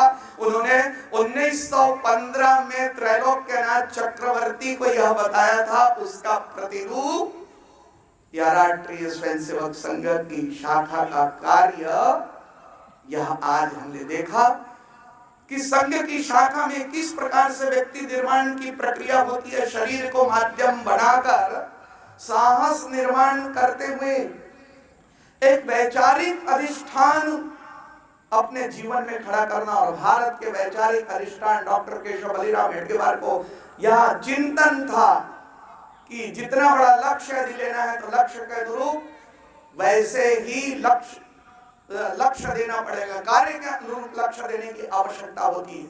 और उन्होंने भारतवर्ष का चिंतन किया था, और भारतवर्ष का चिंतन किया था तो उसमें से निकला था कि भारतवर्ष के ऋषियों की कालजयी मेधा ने जिस प्रकार से भारत की सांस्कृतिक विरासत का निनाद किया था, एकम सत विप्रा बहुधा वदंती। हमारे दत्तोपंत जी कहते थे कि जब कोई ये कहता है कि केवल जीसस क्राइस्ट के माध्यम से ही यह भारत का विचार नहीं हो सकता, केवल मोहम्मद पैगंबर के माध्यम से ही यह भारत का विचार नहीं हो सकता। अरे भारत का विचार क्या है? भारत का विचार क्या है कि यदि राम को मानते हो तो भी, कृष्ण को मानते हो तो भी, दुर्गा को मानते हो तो भी, तुम यदि स्वामी नारायण को मानते हो तो भी, तुम किसी को भी मानते हो। यदि कोई कहता है कि मैं किसी भी देवी देवता को नहीं मानता तो भी ऋणम कृत्वा घृतम पीबेत, उसको भी हमने संत कह दिया। एकम सत विप्रा वदंती, सबके जाने के मार्ग अलग। अरे दुनिया में इतने लोग होते हैं, वैरायटी इतनी है उसके प्रचार, उसके पास में, उस प्रभु के पास में वैरायटी की कोई कमी नहीं है। दुनिया में किसी दो व्यक्ति का चेहरा मिलता नहीं है। दुनिया में जिसे अंगूठा वाले व्यक्ति कहते थे, आजकल यही अंगूठा काम करता है। दुनिया में किसी का अंगूठा मिलता नहीं है, एक व्यक्ति का दूसरे व्यक्ति से अंगूठा मिलता नहीं है। आजकल यदि अंगूठा लगाएंगे तभी आपको प्रवेश प्राप्त होगा। अरे जिसके पास में केवल अंगूठे की इतनी वैरायटी है, उसके पास में अपने पास बुलाने के लिए कितनी वैरायटी होगी। यह है एकम सत विप्रा बहुधा वदंती। हम विचार करते हैं तो यह विचार नहीं करते, विनाश किया हमारे यहाँ देश के ऋषि मुनियों ने। सर्वे भवन्तु सुखिनः, सर्वे सन्तु निरामया, सर्वे भद्राणि पश्यन्तु मा कश्चित् दुःख भाग् भवेत्। संपूर्ण दुनिया की सुख और शांति की चिंता करने वाले मेरे देश में इस प्रकार की विचारधारा केवल उस कालखंड में थी ऐसा नहीं। जब कोविड के कालखंड में भी मेरे देश ने विचार किया कि इस कालखंड में यदि हमने दुनिया के देशों को दवाइयां नहीं दी तो दुनिया के अनेक देश के लोग समाप्त हो जाएंगे। और उस कालखंड में सैकड़ों देशों को हमारे पास में उतनी उपलब्ध दवाइयां नहीं थी, फिर भी हमने अपनी दवाई कंपनियों को दवाई बनाने का आदेश दिया और हमने दवाइयां दी। सर्वे भवन्तु सुखिनः, सर्वे सन्तु निरामया। आज भी भारतवर्ष उस प्रकार के विचार के साथ में खड़ा हुआ है। केवल इतना ही नहीं, हमारे यहाँ की संस्कृति में कहा गया है मातृवत् परदारेषु परदर्वेषु रोष्टवत् आत्मवत् सर्वभूतेषु यः पश्यति सः पंडिता। हम सब में मातृवत् दृष्टि देखते हैं। ये भारत की धरती की विशेषता है कि सब में, सभी नारियों में हम माँ का रूप देखते हैं। ये हमारे ऋषि मुनियों ने बताया। हमारी धरती के संबंध में कहा कि यह धरती हमारी बड़ी माँ है। कहा कि क्षिति जल पावक गगन समीरा पंच रचित किया अदम शरीरा, हमारे यहाँ बता दिया, हमारे तुलसीदास जी महाराज ने लिख दिया है। तो 5 प्रकार के तत्व यदि किसी में होते हैं तो वह धरती में है। या 5 प्रकार का तत्व इस धरती में होने के कारण से पृथ्वी को आज से कई हजार साल पहले मेरे देश के ऋषि मुनियों ने लिख दिया। माता भूमि पुत्रोहम दिव्या वेद का यह वाक्य कि यह धरती हमारी माँ है। वयम पुत्र, हम सब लोग इस धरती के पुत्र हैं। क्यों? क्योंकि इस पृथ्वी के अलावा किसी भी ग्रह में जीव जगत की रचना नहीं, वनस्पति की रचना नहीं, केवल यहीं पर यह रचना है। इसके कारण से इस धरती को हमने माँ के रूप में कहा। और इसलिए जब हम अपनी जन्मभूमि की बात करते हैं तो कहते हैं स्वदेशो भुवनेत्रयम्, संपूर्ण भुवन ये हमारा स्वदेश है। इस प्रकार की उदात्त निनाद को परम पूजनीय डॉक्टर केशव बलिराम हेडगेवार जी ने आत्मसात किया था और उसमें से निकाला था कि लक्ष्य कैसा होना चाहिए। उन्होंने कहा परम वैभवम नेतु में तत्स्वराष्ट्रम, इस राष्ट्र को परम वैभव के शिखर अर्थात कभी विश्वगुरु था उस विश्वगुरु के स्थान पर विराजित करेंगे। और उस विश्वगुरु के स्थान पर विराजित करेंगे यानी उस विश्वगुरु के स्थान पर कौन जाएगा? उस विश्वगुरु के स्थान पर विचार जाएगा। उस विश्वगुरु के स्थान पर विचार को लेकर जाने वाले कौन होंगे? उस विश्वगुरु के विचार को लेकर जाने वाले यहाँ धरती के पुत्र होंगे। वह धरती के पुत्र कैसा होना चाहिए, उसमें किस प्रकार के चारित्र होना चाहिए, इसका विचार उन्होंने किया था। छत्रपति शिवाजी महाराज दरबार में बैठे हुए थे। कल्याण के सूबेदार ने कि बेटी वहां पर लाएगी और उनको कहा कि महाराज साहब ये आपके लिए आए हुए हैं। मेरे लिए आई है? दिखाओ तो भाई कौन है ये, क्या है? देखा, अत्यंत ही सुंदर स्वरूप, कोमल, अत्यंत सुंदर। छत्रपति शिवाजी महाराज कहते हैं कि काश मेरी मां इतनी सुंदर होती तो मैं कितना सुंदर होता। यह जो चारित्र है, यह चारित्र केवल व्यक्तिगत चारित्र नहीं, राष्ट्रीय चारित्र किस प्रकार से होना चाहिए। जिस प्रकार से हमारे देश में राष्ट्रीय चारित्र नहीं होने के कारण से कोई यवन आए होंगे, उस समय में हमारी स्थिति खराब हो गई। कोई महाराणा प्रताप के समय में राष्ट्रीय चारित्र की हमारी कमी हो गई। कोई ऐसे अलग अलग समय में राष्ट्रीय चारित्र का जो उदात्त उदाहरण हमको प्रस्तुत करना चाहिए था वह समाप्त हुआ था, जिसके कारण से डॉक्टर साहब को यह अनुभव हो रहा था कि चरित्र की शिक्षा किस प्रकार से होनी चाहिए, कैसा चरित्रवान हो। भारतवर्ष की श्रेष्ठ विशेषता है, हम सब में एक ही रूप देखते हैं और वह एक एकात्म रूप देखने वाला समाज। जड़ चेतन में वही समाया, कोई भी तो नहीं पराया। इस प्रकार का संस्कार से युक्त व्यक्ति कहां निर्माण होंगे, कैसे निर्माण होंगे? ऐसे भारतवर्ष की श्रेष्ठ गुण साहस का निर्माण कि अपने जीवन का सर्वस्व न्यौछावर करने की बाढ़ आई, तब भी अपने जीवन को किस प्रकार से न्यौछावर करना, उस कालखंड में भी किस प्रकार का उदात्त भाव रहना चाहिए। राजगुरु को अंतिम इच्छा पूछी गई तो राजगुरु कहते हैं कि मुझे 2 बाल्टी गरम गरम पानी लेकर के आओ। जेलर ने कहा कि अरे क्या तुम ऐसे ही लोग हो क्या करोगे 2 बाल्टी पानी गरम गरम? तो उन्होंने कहा कि जेलर साहब इस बात को जानने के लिए अगले जन्म में कोई हिंदू माँ की कोख से आपको जन्म लेना पड़ेगा। हम हिंदू हैं और जब कभी भी हम अपने पवित्र कार्य के लिए जाते हैं, जब कभी भी हम पूजा के लिए प्रस्तुत होते हैं तो बिना स्नान के पूजा प्रस्तुत नहीं होते। यहाँ -6 डिग्री चल रही है ठंडी, हमने कई दिनों से स्नान नहीं किया है और आज हमको तो भारत माता की बलिवेदी पर शीश चढ़ाने के लिए जाना है। इसलिए हमें 2 बाल्टी गरम गरम पानी ला करके दीजिए, हम स्नान करेंगे और उसके पश्चात में भारत माता की बलिवेदी पर शीश चढ़ाने के लिए जाएंगे। यह उदात्त भाव, इस भाव धारा में आने वाला व्यक्ति वह परम वैभव के शिखर पर ले जाएगा। और इसलिए इस प्रकार के व्यक्तित्व निर्माण करने की पाठशाला का नाम है राष्ट्रीय स्वयंसेवक संघ की शाखा, यह शाखा पद्धति, यह उसमें से शाखा पद्धति निकली और इस शाखा पद्धति से इस प्रकार के संस्कार से युक्त व्यक्ति निर्माण करने का कार्य सातत्य से 100 वर्षों से राष्ट्रीय स्वयंसेवक संघ यह कर रहा है। आज के कालखंड में हम देखते हैं कि राष्ट्रीय स्वयंसेवक संघ की यह व्यक्ति निर्माण के कार्य के माध्यम से संपूर्ण समाज में जो परिवर्तन की आंधी चल रही है, अब ऐसा लग रहा है कि आने वाले समय में भारत दुनिया का नेतृत्व करने की दिशा में आगे बढ़ सकता है। उसकी शुरुआत भारतवर्ष की स्वतंत्रता के 50 वर्षों के बाद में शुरुआत हुई थी। जब देश स्वतंत्र हो रहा था, जो कालखंड देश की स्वतंत्रता के लिए दिया था, तो मेरे देश के बड़े बड़े ज्योतिषाचार्यों ने ये बात कही थी कि इस कालखंड को मत दीजिए, इस कालखंड में यदि देश की स्वतंत्रता आएगी तो 50 वर्षों तक भारत अंधकार में रहेगा, भारत पीछे रहेगा। लेकिन उस समय में उनकी बातों को किसी ने नहीं ध्यान दिया। ठीक भारतवर्ष के 50 वर्षों के पश्चात में जब याद करिए 1947 और 1998 का वह दिन, जिस दिन भारत ने परमाणु का विस्फोट किया। विस्फोट करने वाले डॉक्टर एपीजे अब्दुल कलाम साहब थे। इस देश के रक्षा मंत्री इस नाते से जॉर्ज फर्नांडिस साहब थे।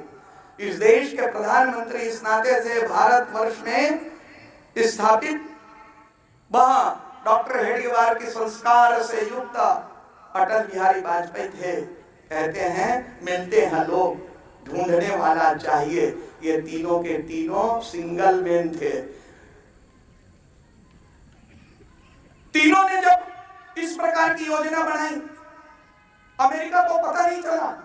अमेरिका की इतनी बड़ी गुप्तचर एजेंसी है, उन्होंने भाप नहीं पाया कि इस प्रकार का कोई भारतवर्ष परमाणु विस्फोट करने के लिए जा रहा है।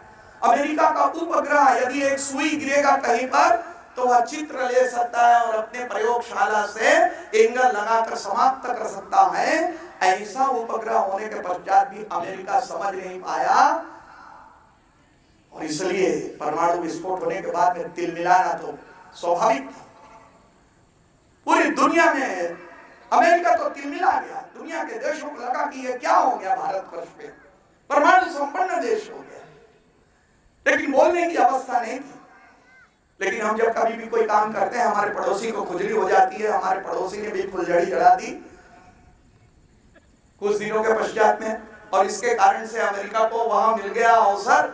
और अमेरिका के राष्ट्रपति बिल क्लिंटन ने वहां के राष्ट्रपति को कहा, मुशर्रफ साहब थे उस समय में, मुशर्रफ साहब को कहा कि आपने जो है परमाणु का विस्फोट किया है, हमसे बिना पूछे हुए आप हमारे देश में आइए और आकर बताइए कि कौन से ऐसे कारण आ गए जिसके कारण से आपने इस प्रकार का कार्य किया। कहते हैं कि दूसरे तीसरे दिन ही मुशर्रफ साहब अमेरिका चले गए उन्हें बताने के लिए। किंतु मेरे देश के प्रधानमंत्री को उन्होंने कहा कि आपने परमाणु का विस्फोट किया है, आप हमारे देश पर आइए और हमें बताइए। तब मेरे देश के प्रधानमंत्री ने कहा कि मेरे देश की अभी अनुकूल परिस्थिति नहीं है, जब मेरे देश की अनुकूल परिस्थिति होगी तो हम विचार करेंगे। उन्होंने मैं विचार करूंगा ये नहीं कहा, हम विचार करेंगे, हमारा संसद विचार करेगा, हमारी देश की जनता विचार करेगी कि हमें अमेरिका की यात्रा करनी है या नहीं करनी है। आज तक इस प्रकार का उत्तर किसी ने नहीं दिया था। अरे राष्ट्रीय स्वयंसेवक संघ की शाखा की वह मिट्टी से निकले हुए उस मिट्टी के खुशबू के विचार को आत्मसात करने वाले अटल बिहारी वाजपेयी को ही इस वाक्य को, एक वाक्य को सुनकर बिल क्लिंटन बड़ा पारखी था, समझ गया। हमारी माताएं तो चावल में पड़ते हुए एक चावल के दाने को छूकर समझ जाती। बिल क्लिंटन भी पारखी था, एक वाक्य को सुनकर के समझ गया कि अब भारतवर्ष पे ये जेब भक्ति खत्म हो गई, अब ये देश भक्त आ गए हैं। इसलिए उन्होंने पलट कर कहा कि अच्छा आप नहीं आ सकते तो हम आना चाहते हैं, आइए। हमने वेलकम किया और आए। और जब हमने हैदराबाद में लेकर गए तो संचार की क्रांति चल रही थी उस समय में। उन्होंने कहा कि भारतवर्ष अत्यंत ही लोकलिटी के आधार पर विकास की दिशा में गति के साथ में आगे बढ़ रहा है। ये बिल क्लिंटन के वाक्य थे। उनको हमने नायला गांव ले गए राजस्थान में, वहां पर मिड डे का उद्घाटन किया और मिड डे का उद्घाटन करने के पश्चात में हमारे राजस्थान की बहनों ने सांस्कृतिक नृत्य प्रस्तुत किया, लोक शैली का नृत्य प्रस्तुत किया। तो बिल क्लिंटन और उनकी बेटी से रहा नहीं गया, वो मंच से उतरे और हमारी बहनों के साथ में नृत्य करने लग गए। तब मेरी डेयरी सोसाइटी की उस बहन को लगा कि ये बहुत अच्छा अवसर है। वो दौड़े दौड़े ऑफिस में गई, ऑफिस में क्रेडिट कार्ड निकाला, बिल क्लिंटन का नाम लिखा, उन्होंने अपनी सोसाइटी का शील लगाया, सिग्नेचर किया और दौड़ करके आई और उन्होंने बिल क्लिंटन को कहा कि बिल क्लिंटन साहब, आने वाले समय में यदि आपको कर्जे की आवश्यकता होगी तो हमारी डेयरी सोसाइटी से कर्जा ले लेना। यह है जब राष्ट्र भक्ति जगती है तो परिवर्तन कैसा आता है। मेरी माता बहनों ने भी इस प्रकार की बात की। कौन जानता था कि 10 साल के बाद में अमेरिका की ऐसी स्थिति हो जाएगी। यह पहला दृश्य है, राष्ट्र परिवर्तन का वह दृश्य शुरुआत हो गया। 2003 की बात है, दक्षिण अफ्रीका के राष्ट्रपति थेम्बो एम्बेकी अपने राष्ट्र की डरबन विश्वविद्यालय में अपने विद्यार्थियों के बीच में, वहां 3 प्रकार के विद्यार्थी, काले, गोरे और भूरे विद्यार्थी पढ़ते हैं। वहां के विद्यार्थी अर्थात दक्षिण अफ्रीका के, उनका शरीर का रंग सांवला है। वहां पर शासन करने वाले गोरे अर्थात अंग्रेज, और अपनी प्रज्ञा के आधार पर संपूर्ण दुनिया को खड़े करने के लिए गए हुए भूरे अर्थात भारतीय लोग। ऐसे 3 प्रकार के विद्यार्थियों के बीच में थेम्बो एम्बेकी ने कहा कि आपके अलग अलग देश का प्रतिनिधित्व करते होंगे, अलग अलग रंग होगा, अलग अलग रूप होगा, अलग अलग विचार होंगे, किंतु आप दक्षिण अफ्रीका का डरबन विश्वविद्यालय के विद्यार्थी के रूप में आप यहाँ पर उपस्थित हैं, डरबन विश्वविद्यालय के विद्यार्थी के रूप में प्रतिनिधित्व कर रहे हैं, तो आपको दक्षिण अफ्रीका को खड़ा करना है तो भारतवर्ष के वेद से शिक्षा प्राप्त करनी पड़ेगी। और उन्होंने वह वेद का कौन सा वाक्य बोला? उन्होंने कहा संगच्छतुम समुदध्वम संभो मनासि जानताम देवा भागम यथा पूर्वे संजानाना उपासते। यह स्वीकार्यता है भारत के विचार की कि भारतवर्ष में हम कहते हैं साथ साथ आओ, साथ साथ बैठो, साथ साथ बोलो, एक साथ मिल करके काम करो और उस कार्य से जो लाभ प्राप्त होता है उसे जिस प्रकार से हमारे देवताओं ने लाभ को प्राप्त किया था उस प्रकार से प्राप्त करो। यह संस्कार भारत का संस्कार है, यह जीवन दर्शन भारत का जीवन दर्शन है, यह विचार वेद का विचार है। वह स्वीकार्यता हो गई उस कालखंड में। और आज के कालखंड में देखते हैं कि रूस और यूक्रेन की लड़ाई चल रही है। किस देश की ताकत है कि उस स्पेस से कोई चले जाए, वहां पर किसी देश का विमान नहीं जा सकता, प्रतिबंधित है। लेकिन मेरे देश के विद्यार्थी 25,000 की संख्या में मेरे विद्यार्थी वहां पर पढ़ाई करते थे। मेरे देश ने तय किया कि मेरे देश के विद्यार्थियों को हमें सुरक्षित करना है। उन्होंने यूक्रेन और रूस को कहा कि हम अपने विद्यार्थियों को लेने के लिए आ रहे हैं, देखते हैं किसकी ताकत है। दुनिया में किसी की ताकत नहीं। यदि चाइना चला जाता ना तो यूक्रेन देख रहा था, रूस देख रहा था, अच्छी पिटाई करता। अमेरिका भी जाता तो एक दूसरे की पिटाई करते। और यदि पाकिस्तान का यदि चला जाता तो दोनों मिलकर के पिटाई करने वाले थे। लेकिन भारत ने कहा कि हम जाएंगे अपने विद्यार्थियों को वापिस लाने के लिए। यूक्रेन और रूस ने कहा आइए आइए, कोई बात नहीं है, हम आपको नहीं रोक सकते, केवल अपना तिरंगा लगाकर आइए ताकि हमें पता चल जाए कि भारतवर्ष का विमान आ रहा है। हम तिरंगा लगाकर गए और तिरंगा लगाकर अपने विद्यार्थियों को सुरक्षित कर लिया। दुनिया के अनेक देशों के विद्यार्थियों ने क्या कहा? अनेक देशों के विद्यार्थियों ने ये कहा कि देखो ये भारत की ताकत है कि तिरंगा लगाकर अपने विद्यार्थियों को ले गए। हमारे देश के शासकों ने यह विचार नहीं किया, अमेरिका ने विचार नहीं किया, चाइना ने विचार नहीं किया, किसी देश ने विचार नहीं किया, भारत ने विचार किया। उसमें से कुछ विद्यार्थियों ने कहा अभी इस प्रकार के डिस्कशन करने का समय नहीं है, अभी सुरक्षित होने का समय है, अभी तिरंगा उठाओ और सुरक्षित हो जाओ। विश्व के अनेक देशों के लोगों ने तिरंगा उठाया, विद्यार्थियों ने, और अपने आप को सुरक्षित कर दिया। यह आज का भारतवर्ष है, यह परिवर्तित भारतवर्ष है। और इसलिए आने वाले समय में परम पूजनीय डॉक्टर केशव बलिराम हेडगेवार जी ने परम वैभवम ने तुम्हें तसुराष्ट्रम, इस राष्ट्र को परम वैभव के शिखर पर लेकर जाने की बात कही है। वह शिखर पर लेकर जाना है तो हमें विचार करना पड़ेगा कि भारतवर्ष में जो इतना उदात्त विचार है, किंतु आज 15 अगस्त 1947 को जो विसंगति थी वो संगति समाप्त हुई क्या? 15 अगस्त 1947 को हम राजनीतिक स्वतंत्रता प्राप्त हुई, लेकिन आर्थिक और सामाजिक स्वतंत्रता अभी बाकी है। 15 अगस्त को हम स्वतंत्र हुए, लेकिन स्वतंत्र की स्थापना अभी अधूरी है। 15 अगस्त 1947 को हम स्वतंत्र हुए, किंतु क्या हमारे देश में अभी स्पृश्यता खत्म हो गई? क्या हमारे देश के शिक्षा तंत्र में परिवर्तन आ गया? क्या हमारे देश के व्यवस्था तंत्र में परिवर्तन आ गया? क्या हमारे देश में जिस कारण से भारत का विभाजन हुआ वह कारण आज समाप्त हो गया क्या? आज भी वही कारण दिखाई देता है। 15 अगस्त 1947 को जिस कारण से भारतवर्ष विभाजन हुआ है, आज उससे कहीं ज्यादा ताकतवर स्थिति में वह कारण यहाँ पर विराजमान है। केवल इतनी बात है, आज राष्ट्रीय स्वयंसेवक संघ और उसके वैचारिक लोगों के संगठन की ताकत ज्यादा है, इसलिए वह महसूस नहीं हो रहा है, अन्यथा वह कारण समाप्त नहीं हुआ।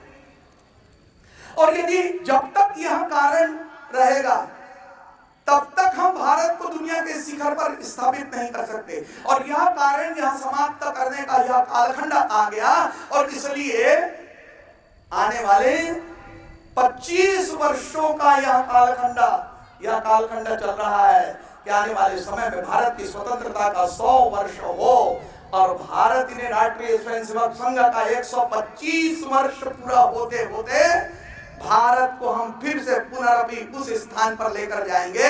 किंतु इन कारणों को समाप्त करना है तो संघ की मान्यता ये है कि केवल हमारे माध्यम से नहीं जाएगा। भारत में सज्जन शक्ति, जो समाज में जिनके पास में ताकत है, जिनके पास में प्रज्ञा की ताकत है, जिसके पास में सब प्रकार के वर्किंग का पावर है, जिसके पास में सब प्रकार के धन है, जिसके पास में वैचारिक अधिष्ठान है, जिसके पास में समाज जीवन को परिवर्तित करने का पावर है, ऐसे ओपिनियन मेकर्स, ऐसे सज्जन शक्ति जो समाज में है, अनंत ताकत से विराजमान है, किंतु 75 वर्षों के पॉलिटिकल सिचुएशन के कारण से उन्होंने अपना हाथ खींच लिया था। आज अब उनको लग रहा है कि हमको अवसर मिलेगा तो समाज परिवर्तन के लिए आएंगे। ऐसे सज्जन शक्तियों को आज समाज परिवर्तन करने के लिए जोड़ना पड़ेगा। हर प्रकार के व्यक्ति, हर प्रकार के समाज जीवन में बैठे हुए व्यक्ति ने विचार करने की आवश्यकता है कि मैं अपने जीवन में समाज परिवर्तन का यह एक कार्य अपने जीवन में लेता हूं। हर व्यक्ति के लिए एक कार्य और हर कार्य के लिए एक व्यक्ति, इस प्रकार का चयन करते हुए समाज जीवन के प्रत्येक क्षेत्र में, प्रत्येक जिले के प्रत्येक मंडल में और प्रत्येक शहर के प्रत्येक बस्ती में 10, 20, 25 ऐसे सज्जन शक्ति माताओं बहनों के साथ में खड़े होना चाहिए। और समाज जीवन में माताओं ने भी विचार करना चाहिए कि हम अपनी बस्ती की माताओं ने तय किया है कि हमारे क्षेत्र में इस प्रकार की कौन सी भी विसंगति हम रहने नहीं देंगे। अब समाज जीवन के लिए आने वाले 25 वर्षों में अपने जीवन के कार्यों में से समय निकालकर राष्ट्राय स्वाहा राष्ट्राय इदम नमः की भावना से हम राष्ट्र को सुसज्जित करने के लिए लगेंगे। इस प्रकार से सज्जन शक्ति को खड़े करने की आवश्यकता होगी। जब इस प्रकार से समाज में परिवर्तन है, अरे भाई शिक्षा में परिवर्तन करना है, कौन करेगा? शिक्षाविद करेंगे। इसलिए आज के इस कालखंड के शिक्षाविदों ने विचार करना चाहिए कि भारतवर्ष में यदि 1 नेशन 1 टैक्सेशन हो सकता है तो 1 नेशन 1 एजुकेशन, 1 सिलेबस, 1 यूनिफॉर्म क्यों नहीं हो सकता? ये होना चाहिए। और ये कौन करेगा? तो शिक्षाविद विचार करे, सोचे, कुछ परिपत्र बनाए, राष्ट्र के सामने में प्रस्तुत करे, डिस्कशन हो, और उस पर डिस्कशन होने के पश्चात में भारतवर्ष में जिस प्रकार के शिक्षा की पद्धति थी उस प्रकार की अभी नवीन शिक्षा पद्धति या फिर से शुरुआत होनी चाहिए। समाज जीवन में बैठे हुए बंधु बांधवों को काम करना पड़ेगा। अर्थ के क्षेत्र में स्वावलंबन की प्रक्रिया खड़ी करनी है। अब तंत्र बदल गया। आज से 100 साल पहले जातिगत हमारे हमारी अर्थतंत्र की व्यवस्था थी वह अर्थतंत्र की व्यवस्था बदल गई है। और इसलिए आज के कालखंड में किस प्रकार के अर्थतंत्र के माध्यम से स्वावलंबी समाज की स्थापना करेंगे, यह विचार करने के लिए समाज जगत के लोगों के साथ में हमें विचार पूर्वक उन्हें आगे बढ़ाते हुए समाज में एक जन आंदोलन के रूप में स्वावलंबन की प्रक्रिया को खड़ी करनी पड़ेगी। समाज में आज भी यदि किसी भी प्रकार की स्पृश्यता की भावना यदि है तो एक एक क्षेत्र में बैठे हुए सज्जन शक्तियों को खड़े होकर अपने जीवन में यह कार्य लेकर संपूर्ण भारतवर्षीय धरती इसके साथ में हमारा संबंध है। कंकड़ कंकड़ शंकर इसका कहीं ऐसा ना हो जाए कि हम अपने मोक्ष मार्ग को इस छोटे से विषय के लिए हम बाधक ना बना ले। हमारा अनंत तक का संबंध है। हम शरीर नहीं है, आत्म तत्व है। हमने जाति की व्यवस्था बनाई थी, वो कोई प्रभु ने बनाया, वो हमारे देव ने बनाया, वो हमारे परमात्मा ने बनाया, ऐसा नहीं है। और इसलिए आज के कालखंड में हमें आज के परिदृश्य को ध्यान में रखते हुए चिंतन करते हुए भारत को विश्व गुरु भारत के रूप में विराजित करने के लिए सज्जन शक्ति यहाँ पर बड़ी संख्या में आई हुई है।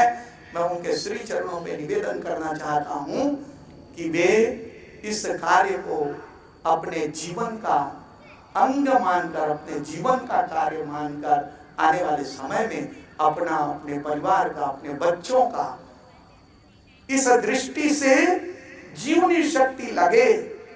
हर गांव, हर गली, हर जिले, हर प्रांत से जब इस प्रकार की वैचारिक अधिष्ठान के आधार पर परिवर्तन के लिए जन शक्ति आगे आएगी तो निश्चित रूप से आने वाले कल हम अपनी आंखों से देख सकते हैं। संघ के स्वयंसेवक जो यहाँ पर आए हुए हैं, यह हमारा सौभाग्य है कि हम परम वैभव के शिखर पर ले जाने के कालखंड में विराजमान है और प्रथम वर्ष करने के लिए आए हुए हैं। आने वाले समय में हम द्वितीय वर्ष करेंगे, तृतीय वर्ष करेंगे। अब ये मंच पर बैठे हुए लोगों में से अधिकांश लोगों के कंधे अब वरिष्ठ होते जा रहे हैं। 25 वर्षों के पश्चात में भारत विश्व गुरु के स्थान पर विराजित होगा, वह आपके कंधे से होगा। यह सौभाग्य आपको प्राप्त हो रहा है। इसलिए मैं इस विषय का वाहक बनूंगा। इस प्रकार की भावधारा का संस्कार लेकर इस प्रथम वर्ष के संघ शिक्षा वर्ग से जाएंगे तो निश्चित रूप से मैं ऐसा समझता हूं कि संघ की शक्ति और सज्जन शक्ति इस विचारधारा के साथ में आगे बढ़ती है तो आने वाले समय में वह दिन दूर नहीं जब हम देखेंगे कि कहते हैं गीत में कि वह देखो पास खड़ी मंजिल इंगित कर हमें बुलाती है, साहस से बढ़ने वालों के माथे पर तिलक लगाती है, माथे पर तिलक लगाती है। भारत माता की जय। वंदे मातरम।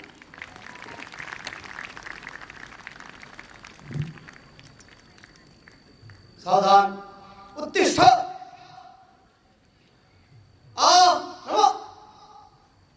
सर्व नागरिक माता बंधू भगिनींना निवेदन आहे, विकिरच्या नंतर शिक्षार्थी आधी इथून बाहेर पडतील, त्याच्यानंतरच आपण आपली जागा सोडावी। प्रार्थनेसाठी सर्वांनी उभं राहावं। समोर जो पडदा आहे त्याच्या पाठीमागे प्रदर्शनीची व्यवस्था आहे, तिथे प्रदर्शनी पाहण्याचं कामही आपण करू शकतो।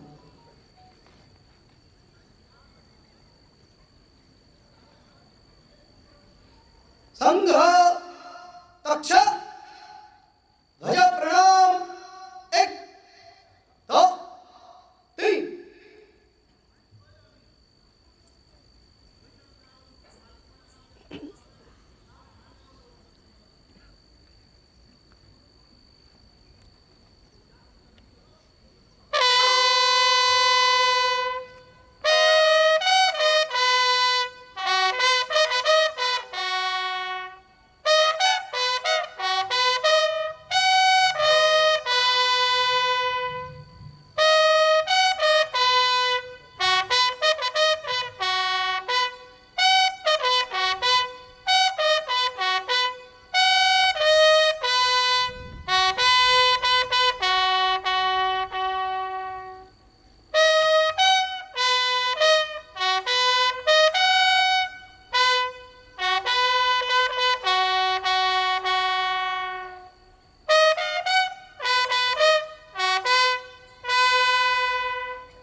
ततीचे शिक्षक गणाला घेऊन जा.